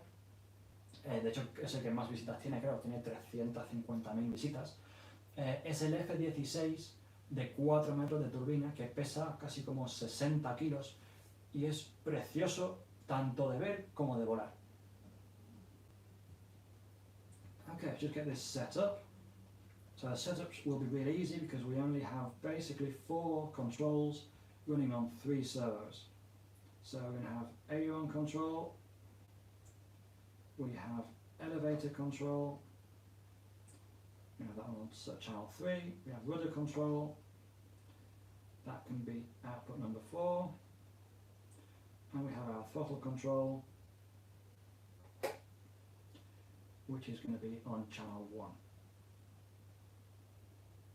And that's it. Real simple plane to program and set up. 4 channels, 3 servos. RC Informer, have I flown a heli? Yes. I had about a year and a half or 2 years of flying helis. Probably about 3 years ago I quit, simply because I didn't really have time to do everything and to the level I wanted. At that point in time I was flying aerobatic models, jets, drones and helicopters, and I just didn't have the time to maintain everything to the high level that I wanted. So I had about 2 years. I can fly 3D with them. I enjoy flying with them way lower than I probably should, but a lot of people fly helicopters a lot better than I do, for sure. Especially Raquel, my girlfriend, who's actually answered the same thing in the chat. Ryan, my Spanish is amazing. Thank you. I've lived here for quite a number of years now, so I've had a lot of time to practice. Okay, so let's get this receiver bound. Receiver binding. Let's make sure we put the polarity in the right way around. Successfully bound. Good-o. Okay, so motor connected to number 1, as we said. Making sure the wires are not going to be touching. We don't want to short circuit anything else.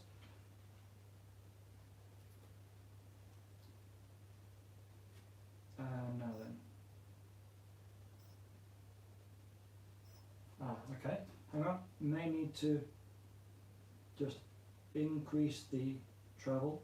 The Powerbox Core radio actually comes with the endpoints reduced, basically so that you don't force any servos if you're creating a new model that's already got everything set up. It comes limited to 50%.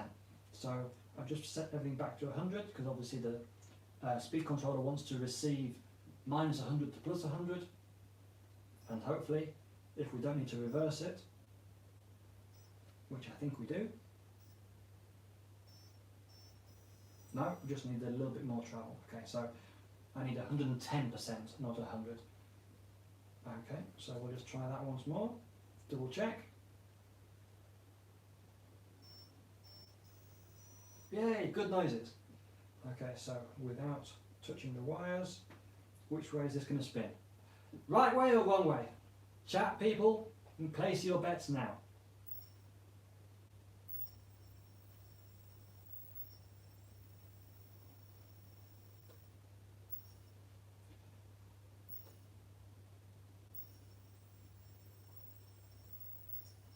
And it's in reverse. Of course, it had to be. Very rarely will it ever be right the first time, eh? Okay, so we need to get the soldering line back on. Oh, gotta love Sod's Law. Ley de Murphy, al revés, como no podía ser de otra forma. Joel, right? Does that mean right as in it was right, or right as in wrong as in left as in right? I don't know. But it was going right when it should have been left. I never got it on the first try either. George Watts. I totally agree. Minology music, it's always wrong, everyone agrees. One day, I tell you what, the next time that you guys, the next time that you solder the wires and you get it right the first time, send me a video, prove it, I don't believe you. ¿Qué avión me recomiendas? Yo he tenido unos aviones de 4 naves y me gustaría volar turbinas con un presupuesto de 600 euros. Un avión EDF de corcho de 600, hasta 600 euros. Pues uno de los que mejor vuela, sin duda alguna, es el Havoc de Horizon Hobby, pero me consta que pues, ha habido algún problemilla con los servos. Entonces, yo recomendaría ese, pero recomendaría revisarlo bien, verificar si hay algún servo que tiene algún problemilla y revisar las conexiones de los servos, que como viene todo el mundo de fábrica, siempre viene bien una pequeña revisión. Mariette, hazte un 4D. Me hice varios. El tema que tenía era que no tengo la paciencia para los corchos de ese tipo. Me encanta cómo vuelan y me parecen súper divertidos, pero tienen que ser tan sumamente ligeros que son de papel de fumar. Y es que no lo puedo volar. En mi casa siempre hace viento, si me lo llevo al campo siempre hace viento. En mi jardín, aunque no haga viento, hay turbulencia siempre porque hay muchas casas alrededor y el viento viene muy turbulento. No me compensa. Más que nada también porque no tenemos aquí donde volarlo en indoor. Theo, so you like my Spanish? Good practice, eh? ¿Cómo te va a volar sin hélice? Pues es muy fácil. Le pones una hélice. Una goma y al lado. A ver si esto ya está caliente. Y le podemos dar la vuelta.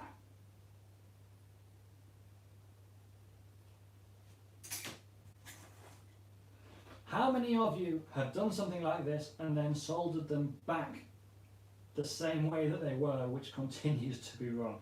Hopefully that's not what we're going to do now.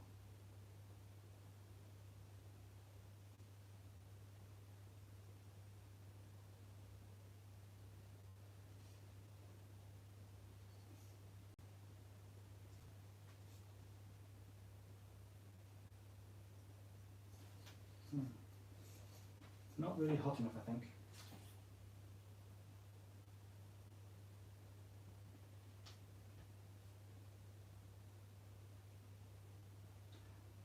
Mary Boozer, 3 years of Spanish classes. Ah, so you want all the answers in Spanish? Matthew Guy is confirming that we've all done that, yes. Minology, do I use slow fly props? Well, I normally, to be honest, electric isn't really my forte. If you ask me about petrol planes, jets, I can give you an answer for most things. Electric planes, watts, watt hours, speed controllers, motors, the numbers on the motors, and all that kind of thing isn't something that I've really ever got. So on this occasion, I'm going to be using the prop which the combo has included, which is a GWS 70 by 3.5. So that isn't really a slow fly prop. Hopefully it's going to be great. If it is, I'll pick up a couple more.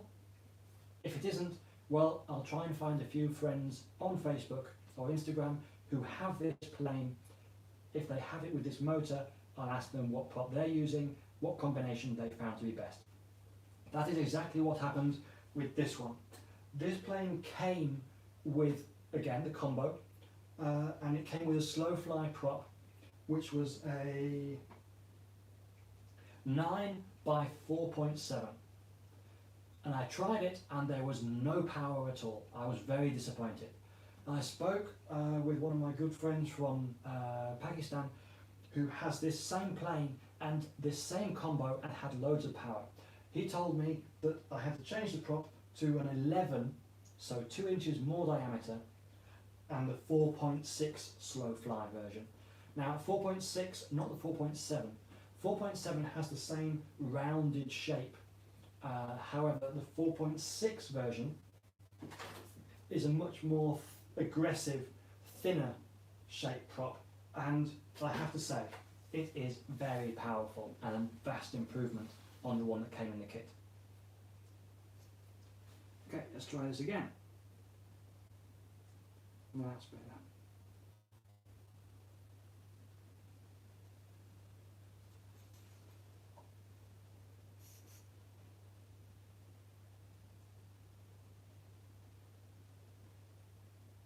Come on. Ow, ow, ow. It's hot, hot, hot, hot, hot, hot, hot, hot, hot. Ow. Okay, that looks good. Let's just check that it all works in the right direction.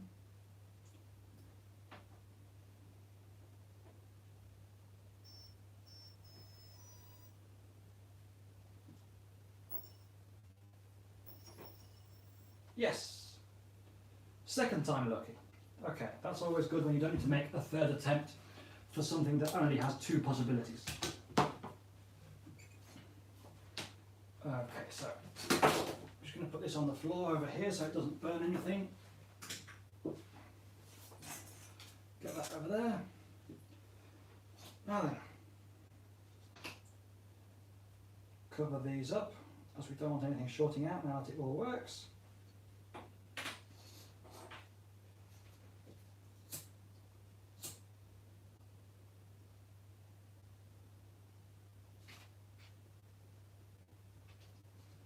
Have I flown a crack turbo beaver? No, not yet. But it does look like a fun plane. P3R Jam 26. You guys need to come up with some easier names for me, dudes. Okay, do I have a job outside RC? Yes. I have a 9 to 6 job, just like everybody else basically. Work Monday to Friday, work in a lawyer's office called Abac Advisors here in Torrevieja, Spain. We deal with basically everything to do with owning property in Spain. So that's buying, selling, mortgages, taxes, and kind of anything in between. Personally, I'm the head of the financial department in the company, and I have power of attorney for the company. So I spend most of my time out at notaries and banks, going over and signing contracts and public documents. It is fun, but it's a vast change from what you guys all see me as, which is in here flying, kind of mechanic-y, tools, oil and grease. Very different. Suit, tie, clean shaven, the whole lot. Righty how. Great news. So you're telling me that the prop is spot on. Great news. Absolutely love it. Like it when things work right out of the box. I've never understood why combos aren't ideal as they are, and if they are ideal as it sounds, I'll be a happy boy. How many generations of Pickering are there in this hobby? Very good question. Normally within this hobby we always tend to find that the father instills flying into the son, or daughter in Raquel's case. In my case, I'm the only nutter in the family. Nobody in my family flies. None of the people in my immediate surroundings flew, and it was something that I discovered by accident one day, and I basically just got hooked on seeing it. So everything that I've ever done within the world of this hobby has always been completely self-propelled. I mean, I have always had the support from my family, trying to help by taking me to the flying fields before I could drive, or buying me the odd plane when I started out and I was, well, 13 years old. However, everything that I've had to do, I've had to learn basically the hard way, either internet, friends from the flying field, or trial and error in most cases. Just like Matthew Going at Walker Bay Radio Flyers, as he mentioned in the comments. Good on you. John Van Gastel, welcome. Anyone who doesn't know John in the chat at the moment, this is the guy behind Orange Aircraft. If you don't know that name, you've been living under a rock. Some of the most impressive models out there, go check it out. Where in the UK was I brought up, and when did I move to Spain? We moved to Spain when I was 6, and I'm from up north. Originally used to live in Carlisle. Okay, enough of the questions. Let's get some building and, well, I was going to say flying done. It's blowing a gale outside. I'm not sure if you can hear that. But, okay, so let's get everything connected up and see if we've broken this servo or not. Hopefully that's going to be a no. John, leave a link in the chat of the website. Let the guys see your brilliant machines. You can also check out his Facebook page, RC Skills, where he's showing some amazing building that's going on for his planes. Just have to see them. Hey, looks like the servo works. That's a relief. Okay, good. So that's now centered. We can now center a servo arm on there and move on. Now we do still have to glue these servos in place, remember that. God, I love big servos. Why do they have to have small servos where things don't fit? There we go. Okay, so now that we've got the servo arm installed, I'm going to turn everything on again, and I'm going to figure out which one of the 4 or 5 holes that I have is the right one to use to get the maximum deflection while not limiting the servo use. So without reducing the servo travel, which one gives us the best range? Now first of all, we need to go into a radio and just make sure that the radio actually has the servo set to its full travel. So go into Rudder.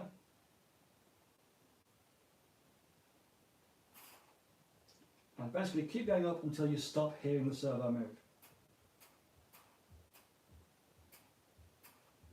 At that point, go back one.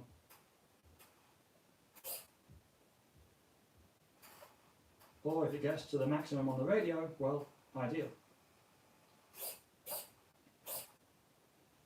Okay, so I need to just offset a little bit just so we've got the centre right, because unfortunately the servo arm isn't centred, at least not all the way.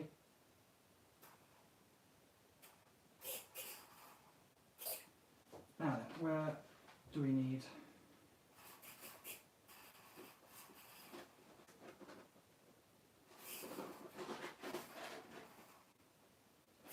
Okay, Okay, so on this occasion it seems that the shortest hole is going to be sufficient for us.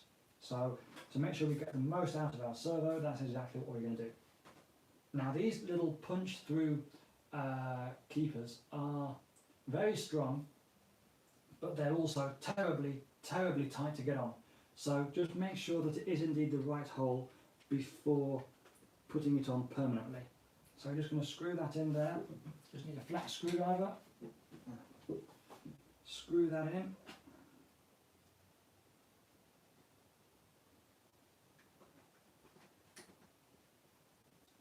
Make sure the rudder's straight as well.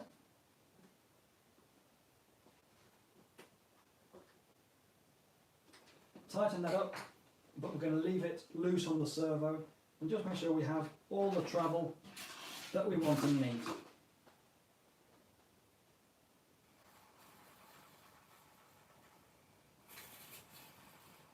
And that does seem to be absolutely perfect. So, what's the best way to do this? I think I am going to try and take the servo arm back off again, so as I'm not forcing the gears on the servo, which, as we said earlier, we don't want to do. But as it's such a tight fit, it looks like I'm going to have to leave that on there. Okay. Option B, install it whilst it's on. Put that in there like that.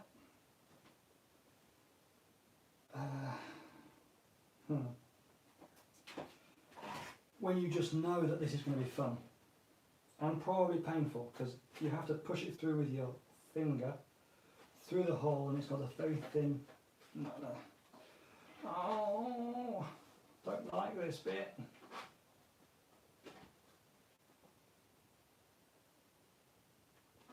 There's got to be a better system than this. Okay. So I've got it on. Now we just need to push it in all the way.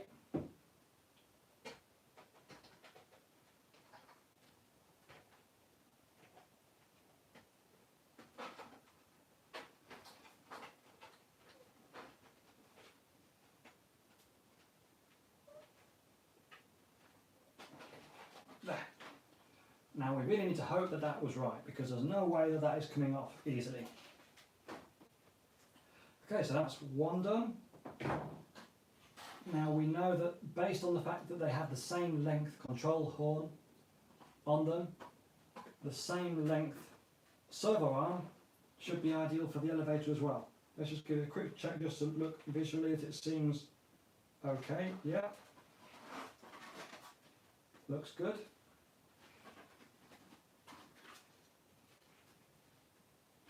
So we're going to do the same again. This time we're going to use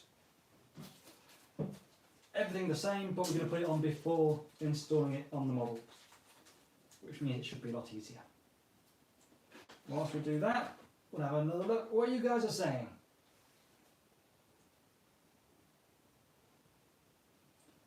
Minology, we should all make a video when we go flying for the first time after this confinement. I could not agree more. In fact, that sounds like a good idea for my next challenge, or one of my next challenges, which is once we can go out, what was your first flight like? What was the first thing that you wanted to and did fly? Emilio, que esto está acabado ya. Pues sí. Lo que halago Pepito este no sé quién es, pero lo vamos a mandar a tomar por bien. Do I still have the Sebart MiG? Well, actually, no, that one wasn't my own. That was a good friend of mine who was struggling to make it do what he wanted it to do. So we changed a few things. He actually changed the speed controllers, changed the wires that were going to the speed controllers because they were restricting too much power going to the motors, and we ended up swapping out the gyro that came with the model for very much overkill, two iGyro 3Es from Powerbox. Now that maybe was overkill, but the plane flew so amazingly well afterwards that it was totally worth going overkill as we did.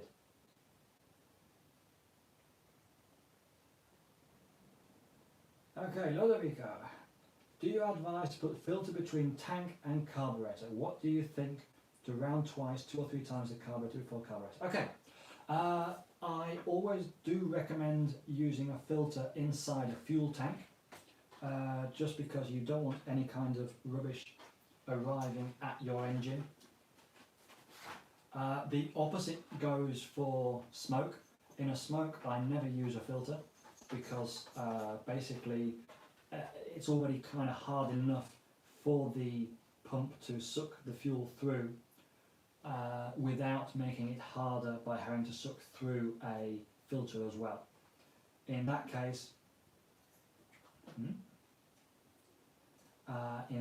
what I normally do is I filter when going into the tank as opposed to when going out of the tank. As far as wrapping the fuel line around the fuel tank a few times to prevent it from siphoning out, I believe that that is an absolute massive myth. I have never done that, and I have never had shorter flight times because of it. The only time when you benefit from having that breather go round the tank once is that if you lift the tail of the plane up for, say, a photo or for checking the elevator servo or the rudder servo, then it is more convenient because you don't have fuel running out. If that doesn't happen though, there's no benefit at all to running it round the tank other than wasting fuel line. RC Informer, 93 people. Hey, we're doing good, we're doing good. Francisco, hombre, tenemos aquí al que hace los muñecos de G-Force, concretamente como este. Cualquiera que necesite un muñeco para el vuelo acrobático, tenéis que ver la página G-Force Aircraft, que hace los mejores muñecos del mercado sin lugar a duda. Pesan absolutamente nada y tienen una calidad que no hay nadie que se asemeje a la misma. Este va a ir en breves a mi láser, enseguida que podamos salir a volar. Este va a ser el piloto a cargo. Let's see. Hey, when will you show the black laser on the channel? As soon as we can get out, we'll be doing a video of the kind of the maiden flights, testing, showing both the actual plane itself and all the installation of what components are used, why and how, and part of that is including the pilot as well. Okay, let's center the elevator servo. Got that plugged in. Yeah, just love it when things work. So much easier. Okay, elevator, again we're going to increase the throw until we max out.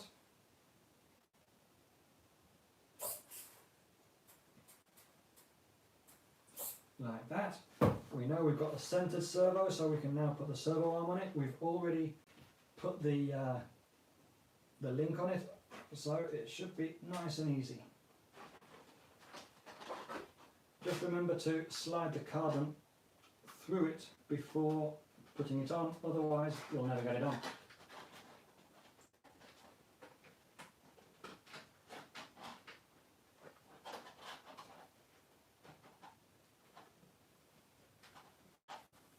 Note to self, next time install the servo arms before installing the servos. It's really not fun to install them when they're already in.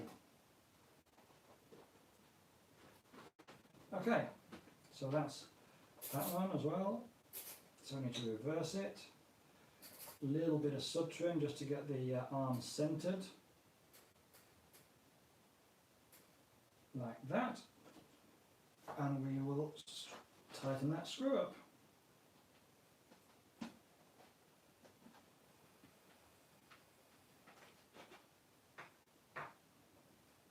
And hopefully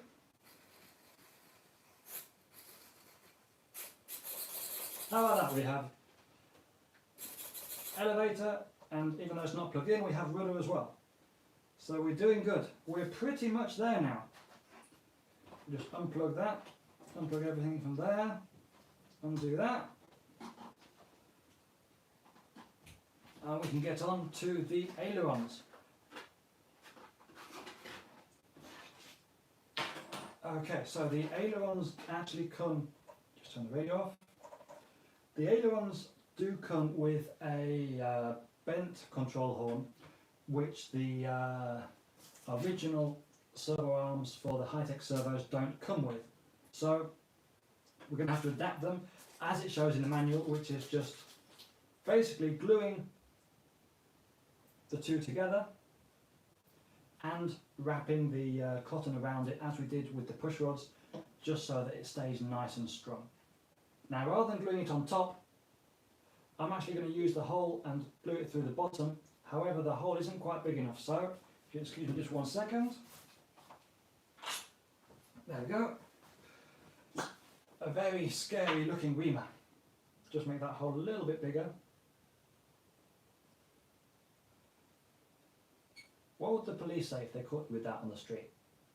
I mean, that cannot be good. A little bit more.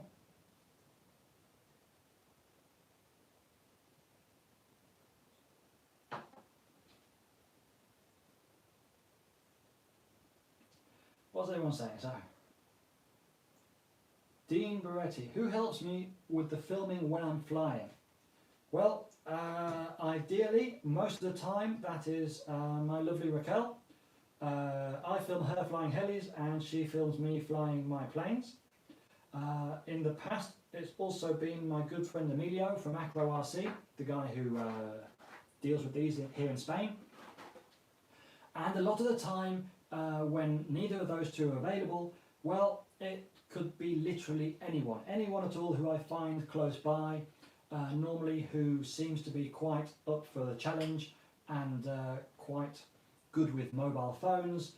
Normally means they're quite okay with a video camera as well. So I'll often trust almost strangers just to try and do their best, and then figure, well, anything that they manage to film is better than nothing at all, and I'll try and make the most out of whatever video clips I have.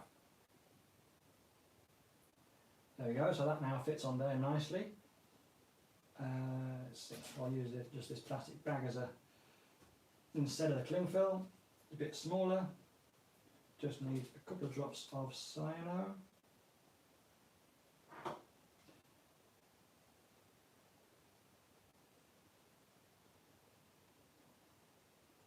Okay. Try and go down straight, which is why we haven't kicked it yet.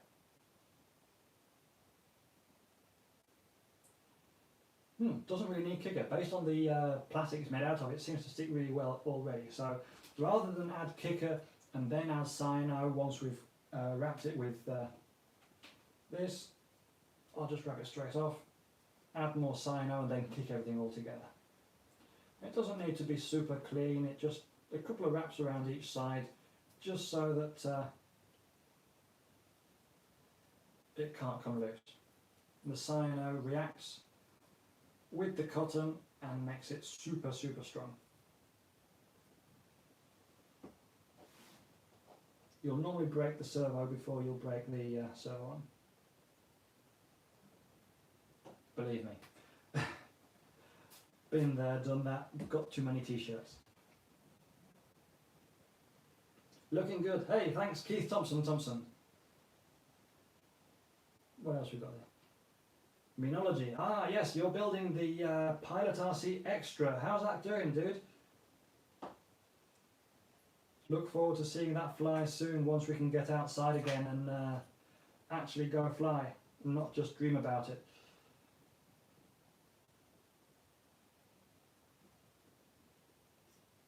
There we go, cut all the threads off, and we now have a slightly longer control horn, perfectly made for our high-tech servo, as it's using the original high-tech servo arm. Let's see, we now need to have the two push rods, and we're going to do the same as before, just add a drop of CA onto the horn, onto the quick link, drop of kicker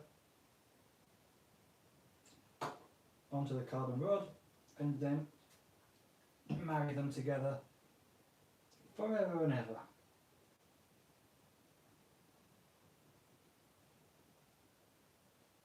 trying not to stick your fingers. I was doing so well. I think it's physically impossible to use super glue and not get something stuck to your finger though, right? I mean, it's just, ow. It's just like the motor wires all over again. It just doesn't happen. Super glue equals fingers.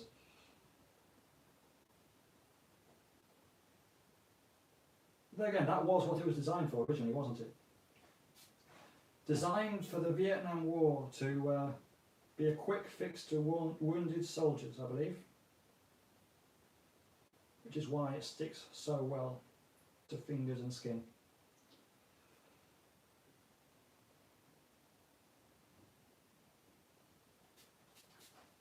Okay, so they can now go onto the control horns. We can now put our servo arm onto our servo. Let's just center that first. Where's our receiver gone? Over here. Going through our motor to use the regulator now. Making sure not to give the servos any more voltage than they need. Unlike we did a minute ago, for anyone who's just tuned in, where we thought we'd burnt the motor on the servo, motor or the pop, one or the other, but we got lucky. Danny, thanks for joining us. Stay safe. Minology, how do you run your GP motors? Straight, go fly, rich settings, or few tanks? Minology, what I always do with my engines is basically, with CNC technology being so good nowadays, you don't need to have it running on the floor for a load of time. Instead, I test it on the floor, just make sure that everything runs okay, that it isn't trying to quit when you accelerate or you decelerate, and then go up and fly. It's very important to have some baffles in the cowling so that everything can get cooled well whilst flying. However, it's actually better to run the engine in whilst flying because it has more airflow over the cylinders than it does when sitting on the bench getting hot, just having that prop wash going over it. So I always do 2 or 3 flights just doing gentle aerobatics, just maybe sort of a half loop at most, sort of a bit lower, a bit higher, a bit faster, a bit slower, changing the engine speed, but then very quickly, after 2 or 3 flights, becoming more and more aggressive, and normally after 5 or 6 flights, I've kind of forgotten it's a new engine, and we're good to go. And that's always worked for me very, very well.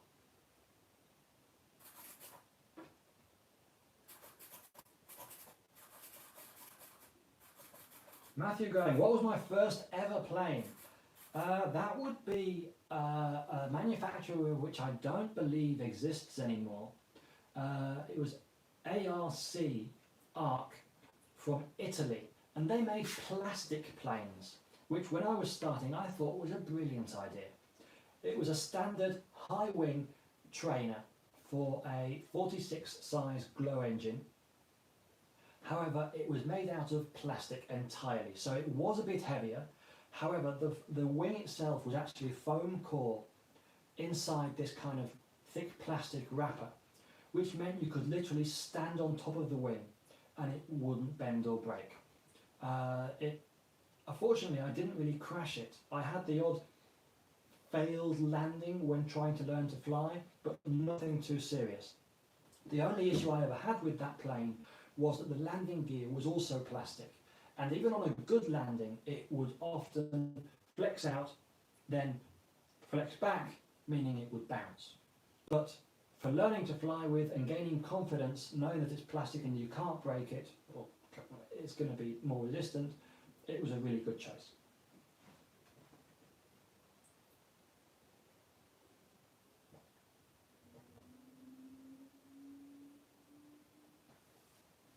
Agropepito, un comentario más de ese tipo, te tiro de grupo y te baneo. Do I have nitro plane? No, not anymore. I used to, but don't have any more. Haven't had for quite a few years. I think that in general as well though, most planes that used to be powered by glow can now be powered by the really small gas engines. So I think glow is kind of gone and is probably not coming back, except for the really, really small motors, which aren't there yet. But again, in those cases, you would normally use an electric powered motor instead of a glow. So yeah, I think glow has kind of had its heyday and probably will be gone for good, which probably isn't a bad thing because they were never particularly reliable. They were very noisy, very oily, very greasy, and just quite horrible, even though that is where we all came from. I still like glow for the high power. Yes, that is actually a very good point though, MTL FPV. Glow engines do provide some really cool noise and power, especially for high speed models. However, again, you can kind of get the same thing from electric power, you just can't get the long flight times or the quick fill up and go. Okay, servos. That's centered, see if we can get the servo arm on. Once these are all in place, we'll be putting a dab of hot glue on them, getting them locked in place permanently.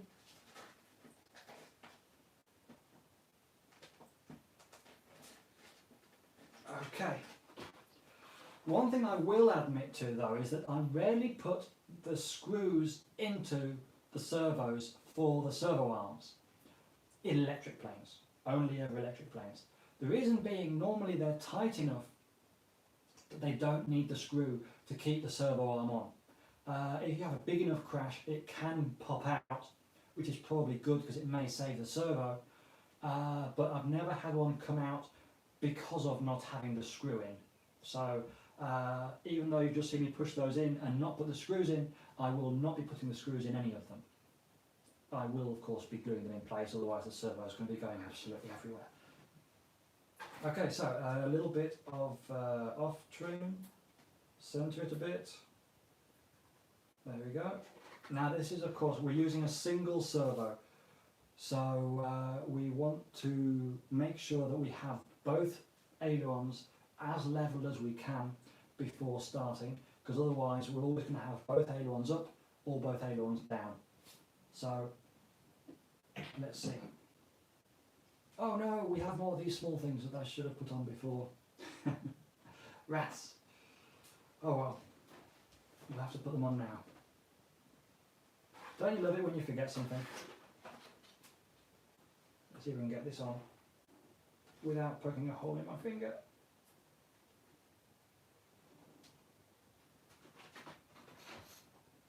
Okay, looks like we're getting some practice. First one's gone in okay. Just need to push it in all the way now.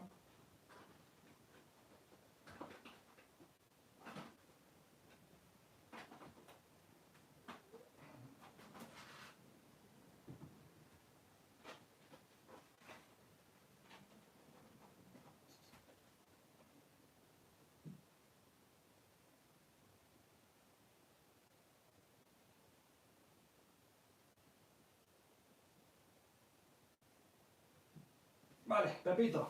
Hasta luego. Gracias. There we go. One person less. Let's get the other one in.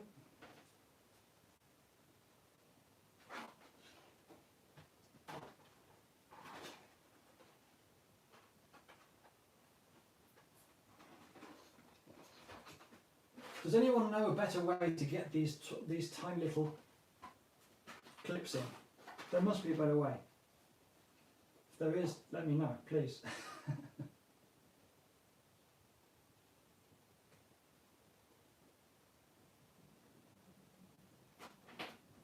Oh, come on.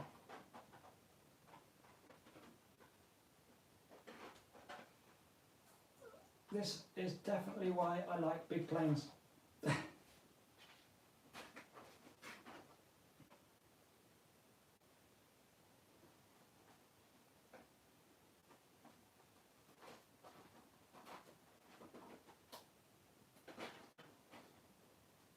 Okay, number 2 is in. Good.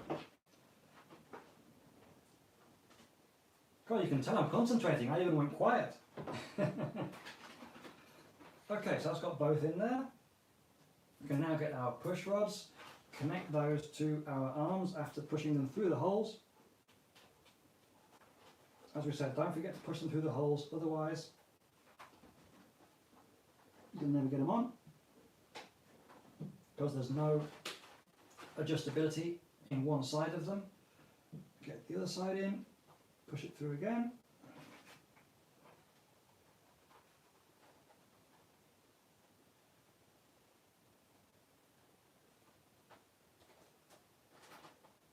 Come on.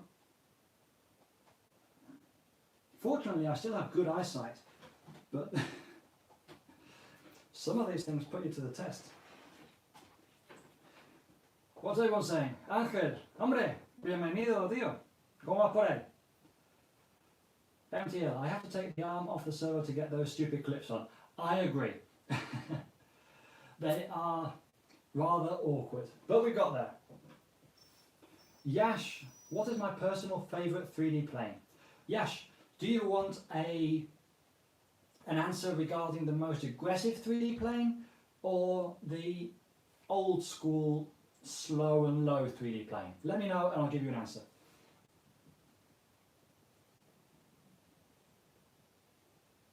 Tully, hey, we've got Tully on here. Rory, where's Rory? Hello Rory, welcome. Now Rory, for anyone who hasn't seen the result of my challenge video or isn't on Real Flight much, is the guy who's making a load of the colour schemes for the planes out there, some model designs, and he's a great UK pilot who's up and coming. So keep an eye out. Rory seems to be everywhere at the moment, in every chat, every simulator. So keep an eye out. Flies good, but overall good guy as well. Mario, ¿qué avión me gustaría tener en el futuro? Eso es una pregunta muy difícil para todo aeromodelista, creo. Más que nada porque nos gustan todos los aviones. Los aviones que me gustan ahora mismo mucho, pues me gusta el nuevo FC1 de Pilot, que tiene una pinta para 3D increíble, es del equipo Elster. También el último avión que sacó Elite Aerosports, el Rogue, tiene una pinta tremendo. Siempre me ha gustado mucho el Ultra Lightning y el Ultra Bandit, y ese creo que es como una evolución de esos mezclados con el Shockwave. Tengo ganas de de volar el láser nuevo y de probar el Slick nuevo que va a sacar Pilot, y en general pues cualquier avión, si es que me gustan todos.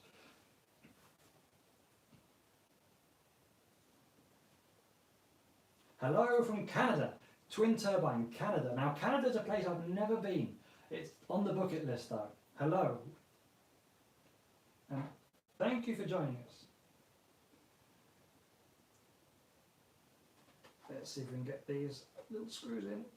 Oh. Small screws, small parts for a small plane that will be big fun to fly. That's my idea. Oh yeah, I think I never told you guys the idea behind this plane. Now, you could ask, why do I want a smaller yak than the one I already have? Well, this one flies amazingly well. It's my favourite foamy of the moment, without a doubt, and I fly it as often as I can in my garden. Unfortunately, the weather this year has been absolutely terrible here, and even though we've had good warmth and sun, it's been very windy. And this thing is very light, despite being 6mm EPP, and the turbulence around my garden unfortunately plays havoc with it. The idea I have for this one, however, is that as it's a bit smaller, but most of the components are practically the same size, it's going to be a little bit heavier as far as weight to size. And I'm hoping that it will be a little bit less affected by the wind and the turbulence in my garden, while also being super agile and super powerful because it's a small plane. Now I have had one of these that was a similar size before, different model, and it was loads of fun and it fit both of those criteria. Unfortunately though, it just got so mashed up after so many flights and so many ground encounters that it just had to go. So hopefully this is going to be a really fun plane that I can fly even in a little bit more wind than I can the slightly larger and floaty version. Okay, now let's get these servos centered and we should be good to go almost. Fortunately, we do have these screws here, so we can actually adjust these if ever necessary. That's number one. Is that straight? Yeah. Now we need to do the same on the other side.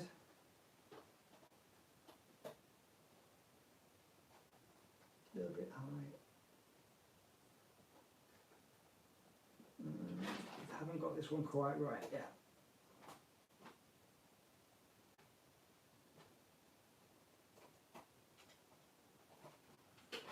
Okay, good. Now let's get that hot glue gun going,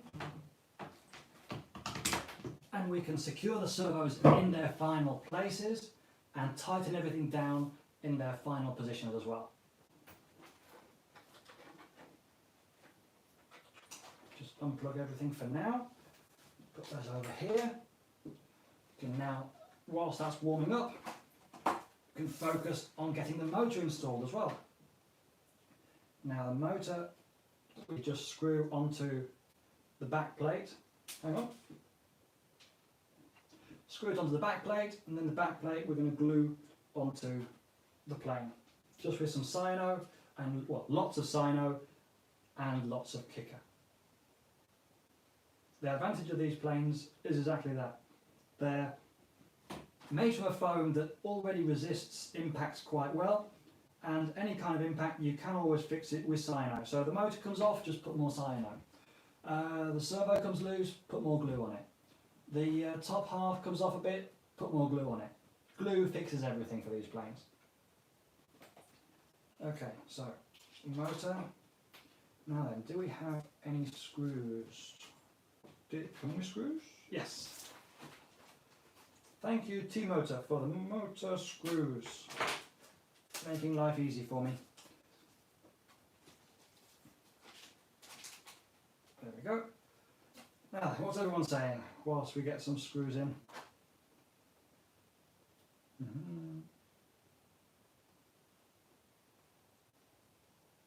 What's my favourite size jet to fly and why? That's a good question. I think the problem is that I enjoy all planes so much that my answer here could be so varied. The large stuff is really fun to fly for one reason, basically because it looks so cool, it's big, the inertias, the way it flies is very different. If we go down a bit, the planes fly more like models as opposed to miniature large airplanes. And the smaller ones can go a lot faster, can be a lot more agile, you can push them a lot further. So all of that also means that the plane can be a lot more fun. I would have to say that probably my favourite kind of size would be between sort of a 120 and a 200. I think this one's got a 140 in it, which means it flies really quick and it's really agile and aerobatic. The ultra lightnings and all that kind of size, the Rogues, all work on a 220. The Leo has a 220 as well, but it's kind of a bit too big. It's a very slow airplane. That one's actually going to be getting sold soon, replaced for something a little bit less controversial and a bit faster as well. So yeah, I'll probably stick to that kind of size. Smaller turbines, unless you're going for something like the Opus that we mentioned earlier with a JetCat P20. The smaller ones tend to be maybe a little bit too small. You can't really push them as far. And beyond the 200 size, they tend to be kind of a show model to fly every now and again and really enjoy, but not something to fly every weekend. Do you build your own airplanes from scratch, or do you buy them fully assembled? Not quite sure I understand the question. All the models that I build, I don't have a builder. I put them together myself. If the question relates to actually designing and cutting lumps of wood, then I have done that in the past many years ago when I was starting out, but I like the flying side more than the building side. So I do tend to buy almost ready to fly models and then install my own turbine and electronics. The exception to that, however, is my collaboration with PickeringRC, in which many of my ideas have been put into production with the PickeringRC kits, as was the case with the Extra 330, which was partially designed by me.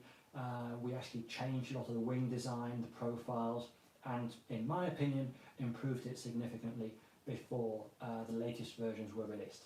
So if you've got an Extra, chances are you're flying my wing. Let's see.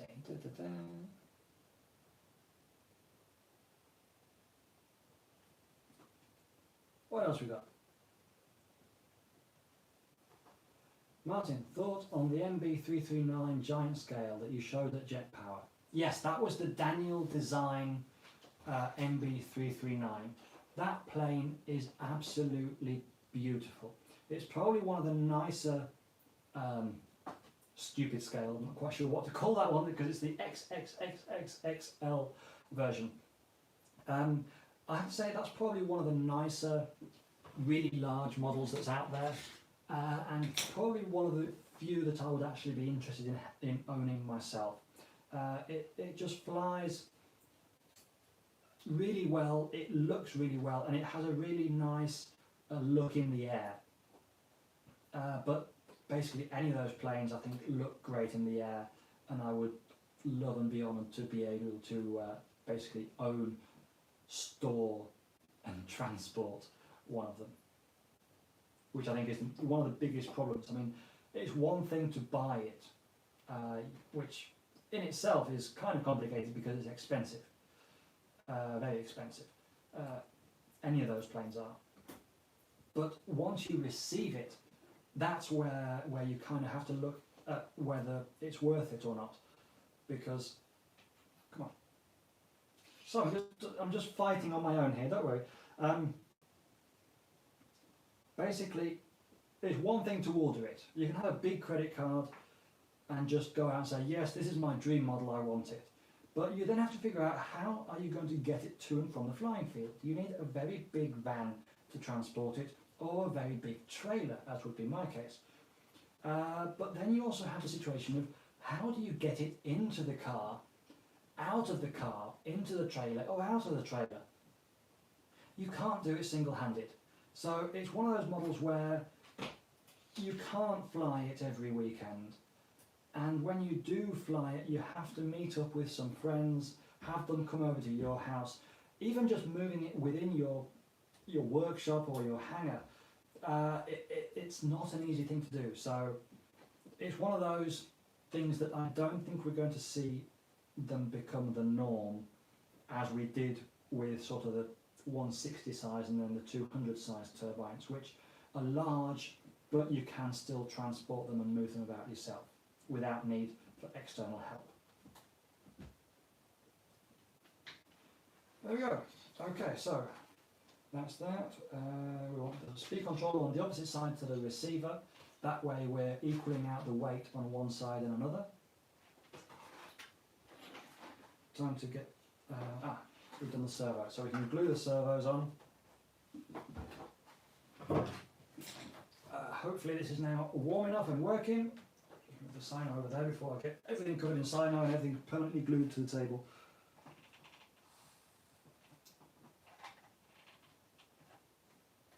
Not too much, just a little dab on either side, just so as it can't move. Making it easily removable in the future if ever necessary.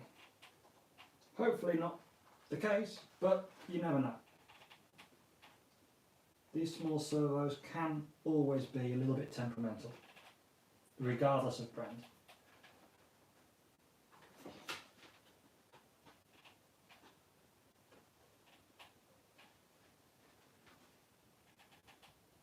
Just a few dabs on each one of them.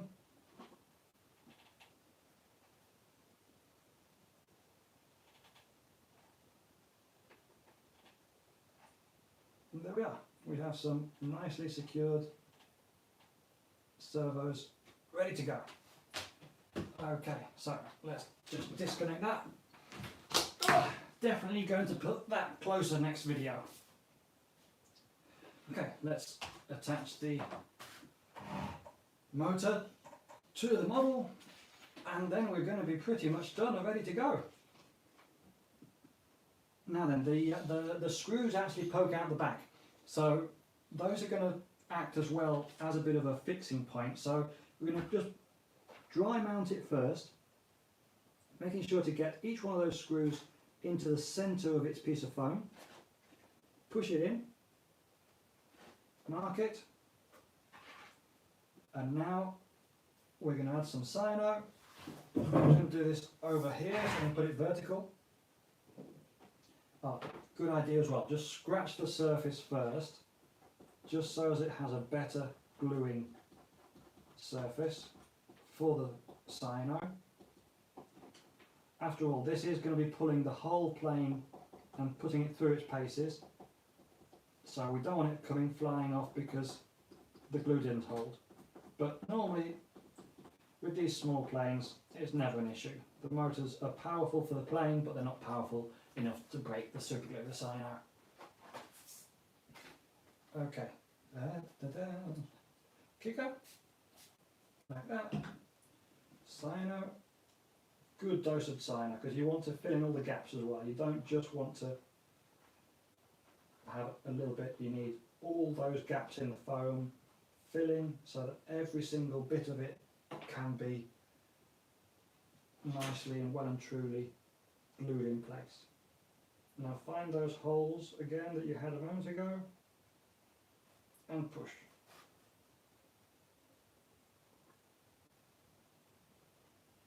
You'll start hearing the kicker doing its thing. Wait for a few seconds after it goes quiet,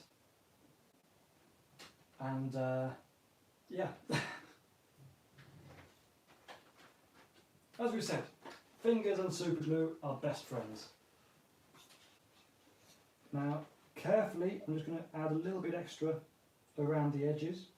You don't want to go too crazy because you can run cyano down the back of the motor, which will of course either destroy the motor or limit its power, because it's having to fight not only against the prop and the wind, but against all the glue that's inside it as well. So just being careful, just gluing the tips on, just to make sure everything's exactly firm and secure.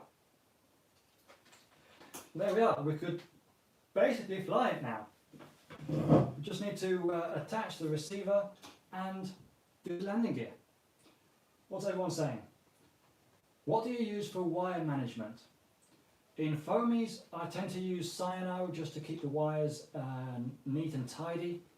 In larger models, I tend to use a trick that was in one of my previous videos last week, I think it was, Tuesday, which was just wrapping a little bit of tape around it and a drop of cyano, and it's a nice lightweight way to keep the wires in place, secure, and going where you want them to.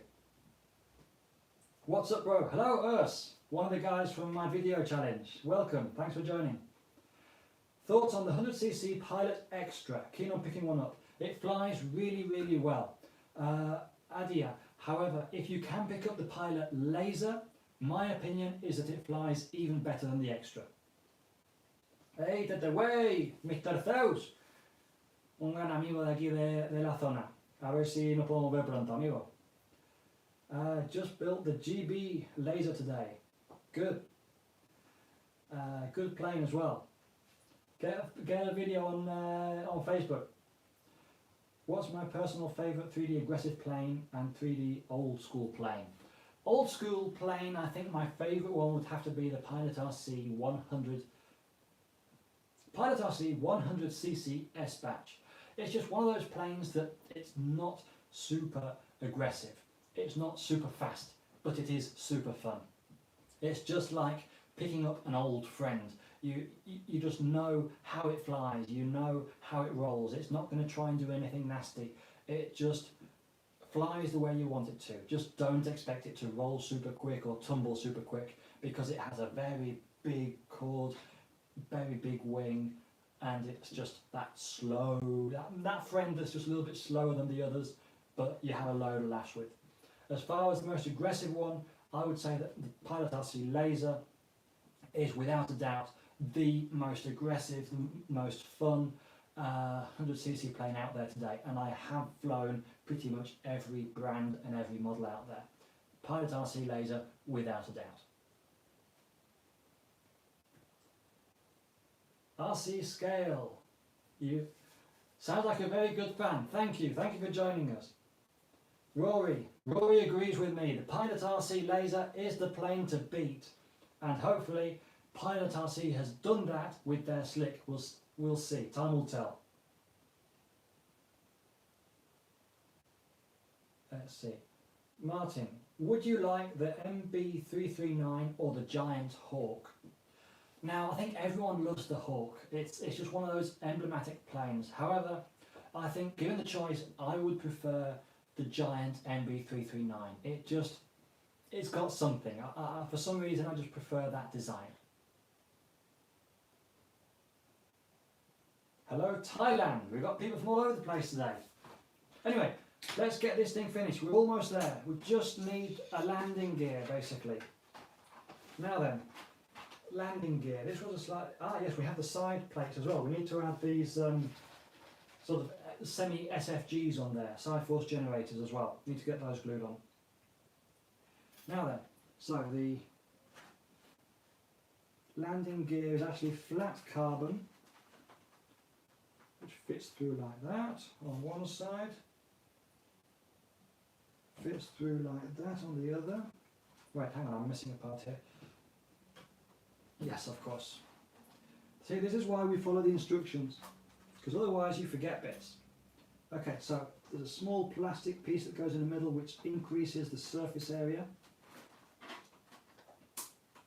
like that, and we now join in the carbon, one on either side, which then attach themselves to that piece of plastic, meaning that the force is distributed more and we're not going to rip the landing gear out on our first landing. Clever ideas by the guys at RC Factory. Just make sure it's straight, which it looks like it is. So it's time for some more glue.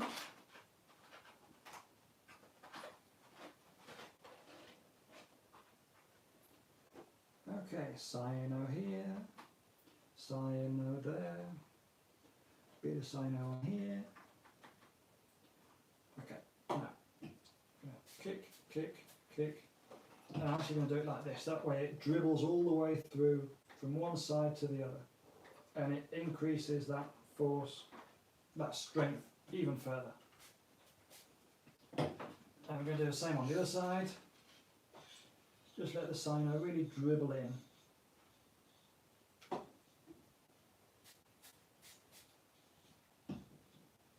Okay, that's cyano dribbling down onto my nice new table, which we'll try and rub off. See, normally when I build these things I have a cloth over the table. However, for you guys, just for you guys, I figured I'd use the table. It looks nicer. It's all part of the elegance of YouTube, right? Okay, so now we have these rather unusual shaped wheels which just slide over here like that.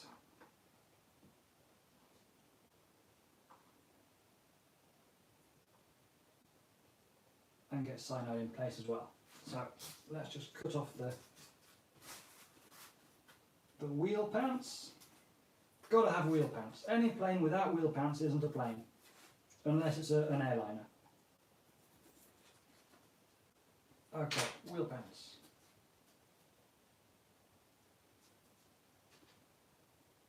Okay, I'm actually going to glue these onto here first. Make sure not to glue them both onto the same side of the spats. That would be silly.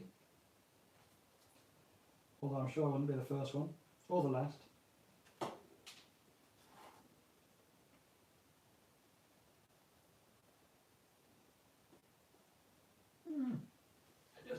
kicker. Oh, and it's stuck to my finger again. Ah, it's getting hot. Why does cyano get hot? It's not fair. It sticks to your fingers and gets hot. Okay, a little bit more cyano, as I pulled most of it off with my finger. What's everyone saying? Wheel pants are always the first thing I break on small foamies. I agree, but then they can just be the first thing that you glue back on. They just do make the plane look so much nicer. I think everyone can agree with that, no matter how much you love or hate them. They do look the part. Okay, we'll use a blade this time, shall we, to keep it in place rather than a finger. Makes more sense. What have we got? We should do a team pilot RC slot at Western Park. Sounds good. Hopefully we can get to Western Park. That's going to be in October this year, I believe. Hopefully by then this whole situation is going to be a lot easier and we're all going to be able to travel and we can get there. If not, 2021 is going to be there for sure. Crunchy, you like the S-Batch 150cc of Pilot RC. You just like the plane. It is. It's a great plane. The 150cc plane I found was a little bit too slow. I mean, the S-Batch is slow. 3-meter planes are always slow. Add the two together and you have very slow. But that said, it still is a great fun, slow 3D plane. And I had a lot of fun with it back in the day. What have we got? Urs, you've designed a brand new plane. It's called Revenge 3D, coming soon. Dude, tag me in the post in Facebook. I want to see it. Raquel would like to be able to repair with glue as well her helicopters. Yes, well, I've seen what the helicopters look like after an incident. Glue doesn't really work, but we can try. We have our good friend Emilio, whose nickname is Mr. Glue, so you never know. Madhu Sam, very good. Yourself? John Van Gastel. John, synchro with the Revolution. Count me in for whatever it is. I want to be part of it, but if I can't be part of it, at the very least I want to see it. Revolution is, I mean, the name could not be more appropriate for the model. You have to see it. Search for it in Google, go onto Facebook, find RC skills. The Revolution is just something completely different, and the model of it, out of this world. Two of them in synchro is just going to be insane. Again, check it out.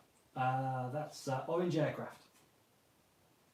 Oh, I also promised a good friend Bert from Aerobertics that we mentioned that these are available from Acro RC here in Spain. If you're not in Spain but you're in most of the rest of Europe, well, you can always count on Aerobertics, good friend Bert, who has all of these in stock at his online shop. So check it out as well. Aerobertics.be, I believe, rather than .com. Check one or the other. Anyway, let's get these wheel things on. I think I've used a little bit too much cyano.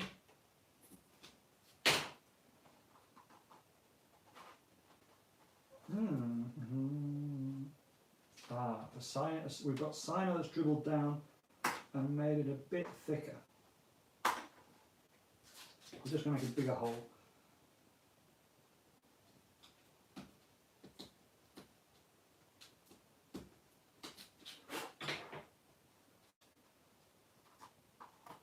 There we go. Okay. So we've got to try and get these to look flat in every direction. So we're just going to place them on for now. See how they look. Turn it over. Hope they don't fall off. And they're looking good. Okay. Now then, drop of cyano each. And we're coming to the finishing line now. Just have some wire tidying to do. Install the receiver, propeller. Oh, we have the tail skid as well, which goes at the back. So just cut that excess off. typical, get the duff blade. Okay. More cyano, more kicker, and as we saw in the manual, just glue that onto the back. Wait for the kicker to do its thing.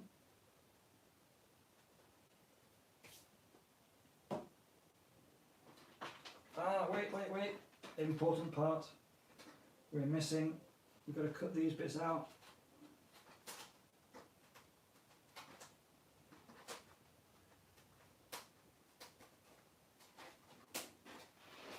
Because we have our SFGs, the small side force generators that go on the side here, which are going to help us in every kind of knife edge position and every time that we use or need to use rudder. Reckon boys, what am I building? This is a RC-Factory Crack Yak Mini. It's a small plane to have fun with in the garden, which based on what I've seen and past experience, I would say I recommend to anyone who has a garden and is locked in at home at the moment, which is basically the whole planet. Okay, just cut off all the parts. Push through all the bits we don't need. Okay, I need to cut a slit in them so we can get them glued into place. Are they all the same? No, we have big ones and small ones. Should be using the manual for this, but we've got this far, so we can figure it out, right? So we have the big one closest to the fuselage. Make sense?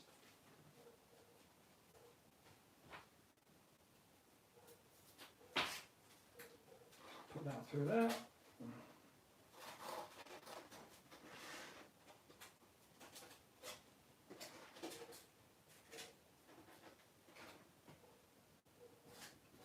Do the same for that one.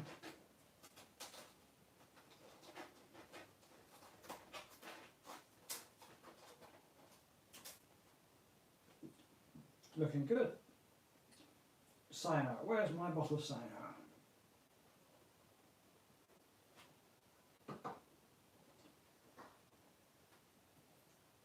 Kick. More over here.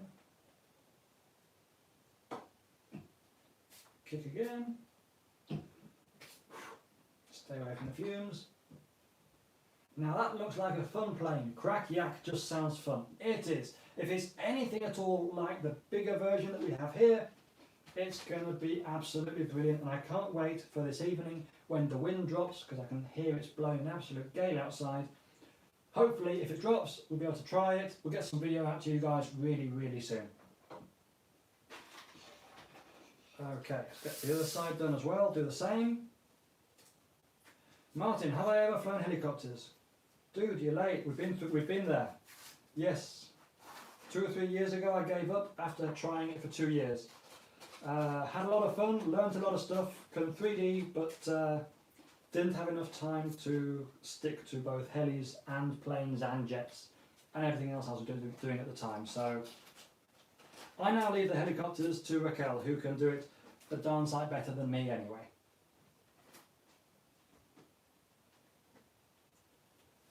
Oh, what else we got?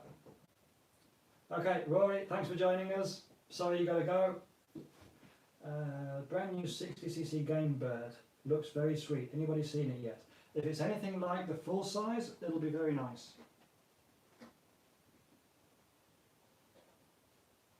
Nice to see a different design. I mean, yes, it's kind of a V2 S-Batch, but it's the aggressive brother to the S-Batch.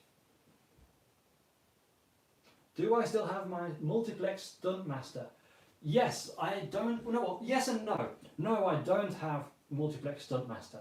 Why do I not? Well, because I have two. They're currently sitting over there. One of them is really bashed up, and one of them is almost new. Unfortunately, I need to change the batteries on them. The ones that I have are now years and years old. They're doing really well, but they're starting to show their age. So I'll be needing to replace those batteries, and then the Stuntmasters will be going back up in the air. But what with this one And now this one, at the moment, I'm in no rush at all because these three together, a whole load of fun guaranteed. Okay, let's get this done on the other side. Get some more glue. It's surprising just how much cyano you use to build such a small plane, but it's worth it. It's a whole lot of fun later on. One side, the same on the other.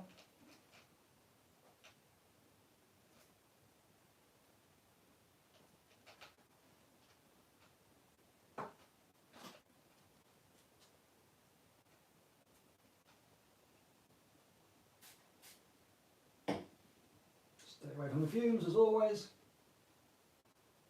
How many airplanes do I have in my possession? Not enough. You can always have more airplanes. The only problem that you have is storing them all. But no, being more serious, I don't actually have all that many planes. However, I do enjoy flying to the limit all the ones that I do have. Currently, I have sitting behind me my Pilot RC Laser, the new one, the black and yellow. Normally sitting here at the moment on the workbench is the SAB Lizard, the 3D jet that I'm building. Video on that, we've got one video out already, go check it out.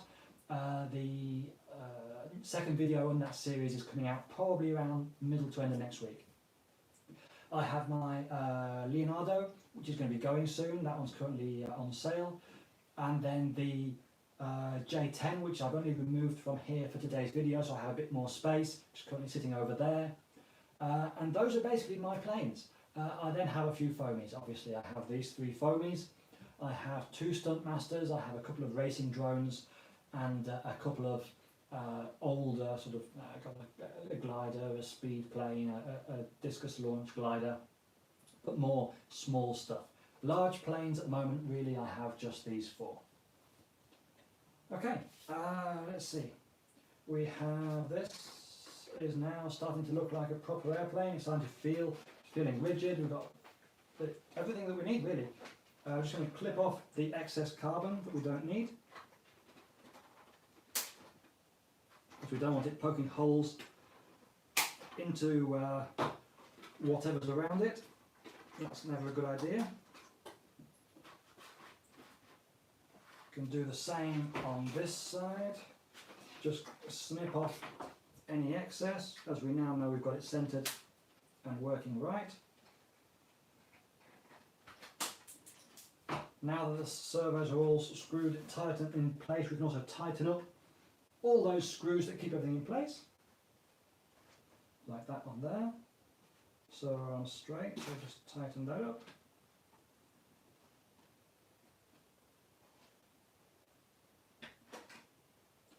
Elevator, let's just do the same.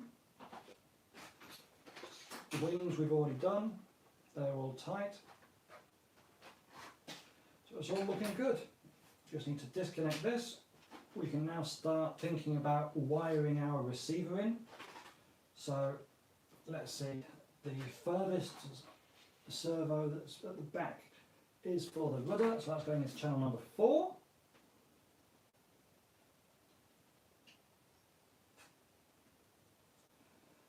We have our elevator servo right next to it. That one can go into channel number 3, we set it as. We have our ailerons as channel number 2. You can tell I used to fly for JR, right? Motor, aileron, elevator and rudder, in that order. Now we're going to install the speed controller on the opposite side to the receiver, just to balance it out a little bit. And normally I would glue this down, but I want to just test exactly where the CG needs to be. After all, the LiPos that we're going to be using, as we mentioned earlier, normally I always use OptiPower batteries. After trying loads of different brands and price ranges, I found that they are the most reliable when it comes to providing the power that they specify on the pack. Most brands promise a 1,000,000 C discharge rate and then just don't provide the power. On this occasion, however, as it's such a small plane, Opti don't do such small packs. Their smallest 2S pack is a 430 milliamp, which is the one I use in the bigger brother. So for this one, when I said that we're using the RC-Factory combo equipment, I really meant it. We're even using the batteries, which are rather unusual in shape. They're very long, very thin, but they're 260 milliamps, 2S, and we'll just have to find out how much power they have in them. Hopefully, I mean, everything else with all my other combos have always worked perfectly well directly from RC-Factory. There's no reason why this should be any different. Let's see, so we need to get the wire from the throttle across to the other side so we can get it onto the receiver. So another small hole in the fuselage around here.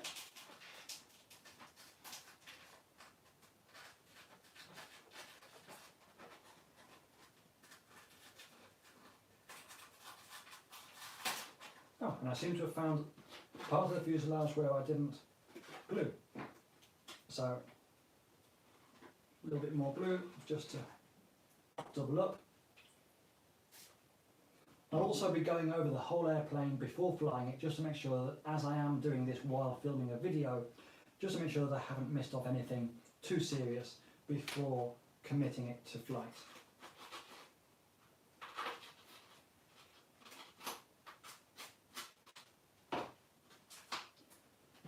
Okay, so we can now slot that through the hole that we just cut, poke that through there, have it arrive at our receiver,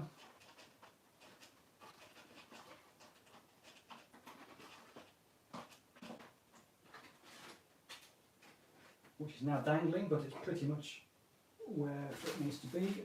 We need our prop.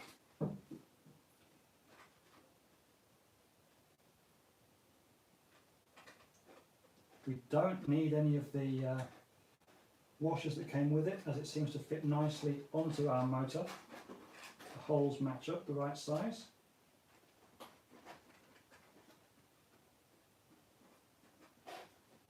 There we are. Okay, now that's it. We have one finished airplane. Do you think this will be your new favourite foaming? Quite possibly yes, but we'll find out in a video real soon. Time to go to bed, Adita. Okay, thank you for watching. Minology, twin turbine, tried, didn't work out. I need to go back up, I think, in the comments. Martin, would you buy Raquel a turbine helicopter, and Raquel isn't missing out on the turbine heli as well? We have actually talked about this. Raquel, however, isn't massively into the turbine helicopter scene, as what she likes doing is going absolutely nuts, a bit like I do with my airplanes. And really, you need the electric power for that because it just has that punch out. Turbine helicopters are more kind of scale orientated, and 3D isn't really their thing. The power is a little bit slow, it's a little bit irregular.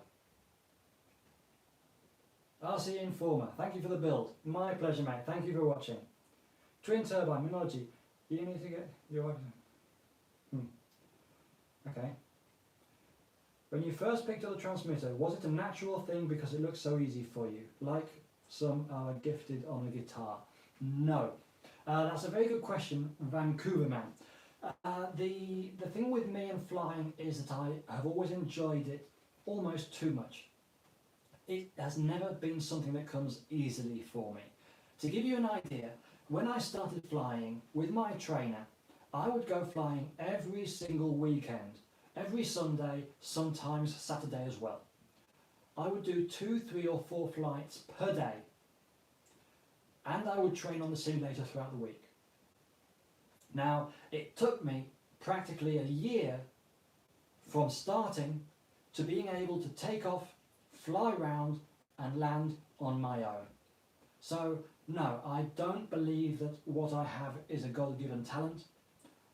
It's something that I have worked hard at for no other reason that I simply love doing what I do. I absolutely love the idea of flying model planes, I love the feeling of flying model planes, and I've spent way too long and way too much money both practicing, flying, building and everything RC planes. So no, it wasn't natural, but it wasn't hard either, because I've always enjoyed the whole process as we went through. Passion, as mentioned by Trevor, indeed. It's something that if I didn't do this, I would be lost. I wouldn't know what I would be doing, but I'm the kind of guy who needs to be doing something. I'm not able to just sit back, relax and watch the telly for too long. So this just fills and ticks all of my boxes. Okay, now the one last thing that I'm going to say before closing off, I think really, is this plane doesn't look completely finished at the moment, and you'd be right. Now the speed controller's dangling and the receiver's dangling, and we don't have a location for the battery either. Not to mention, of course, that we still need to add expos, double check that everything works in the right direction, and so on and so forth. The reason why I'm leaving everything like this is that I will actually fly it, not quite like that, but almost. What I will be doing is I'll be using masking tape just to temporarily tape all the components where they seem that they should go, both the receiver, the speed controller and the battery. I will then fly the plane with those things held on with masking tape.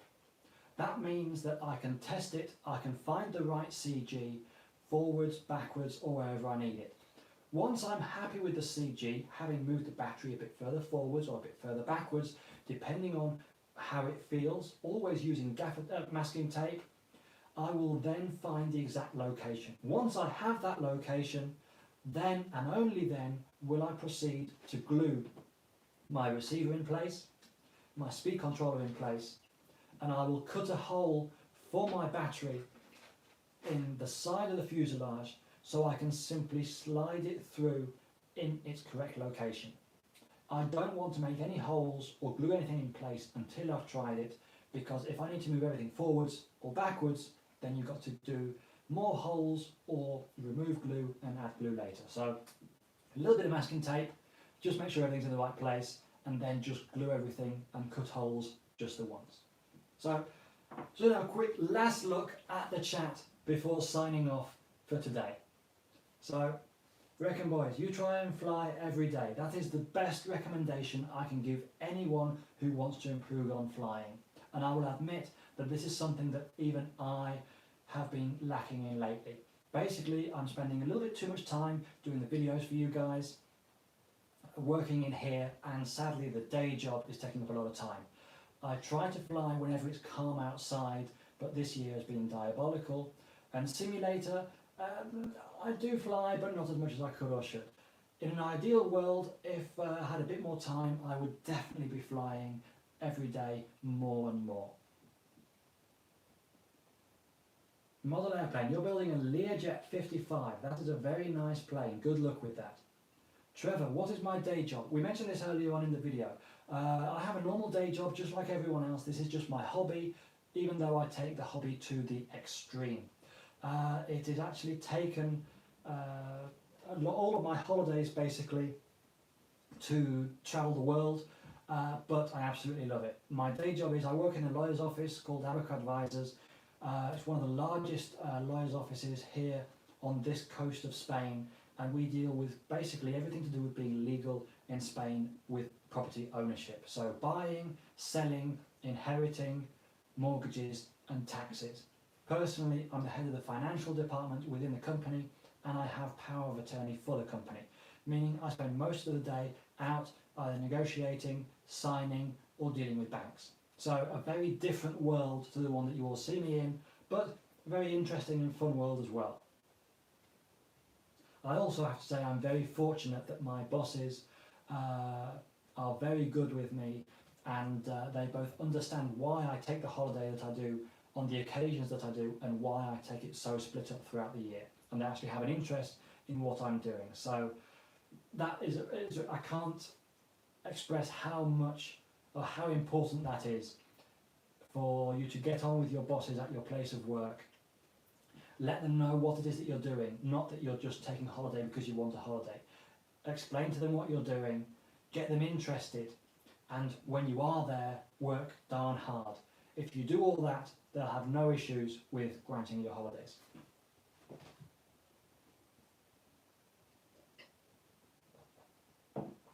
Carlos, thank you for joining us. Hello, right back at you all the way to Florida. Thank you for joining us. Reckon boys, yes, definitely a different field. It means you have a complete disconnect from at work, from flying, and flying from work.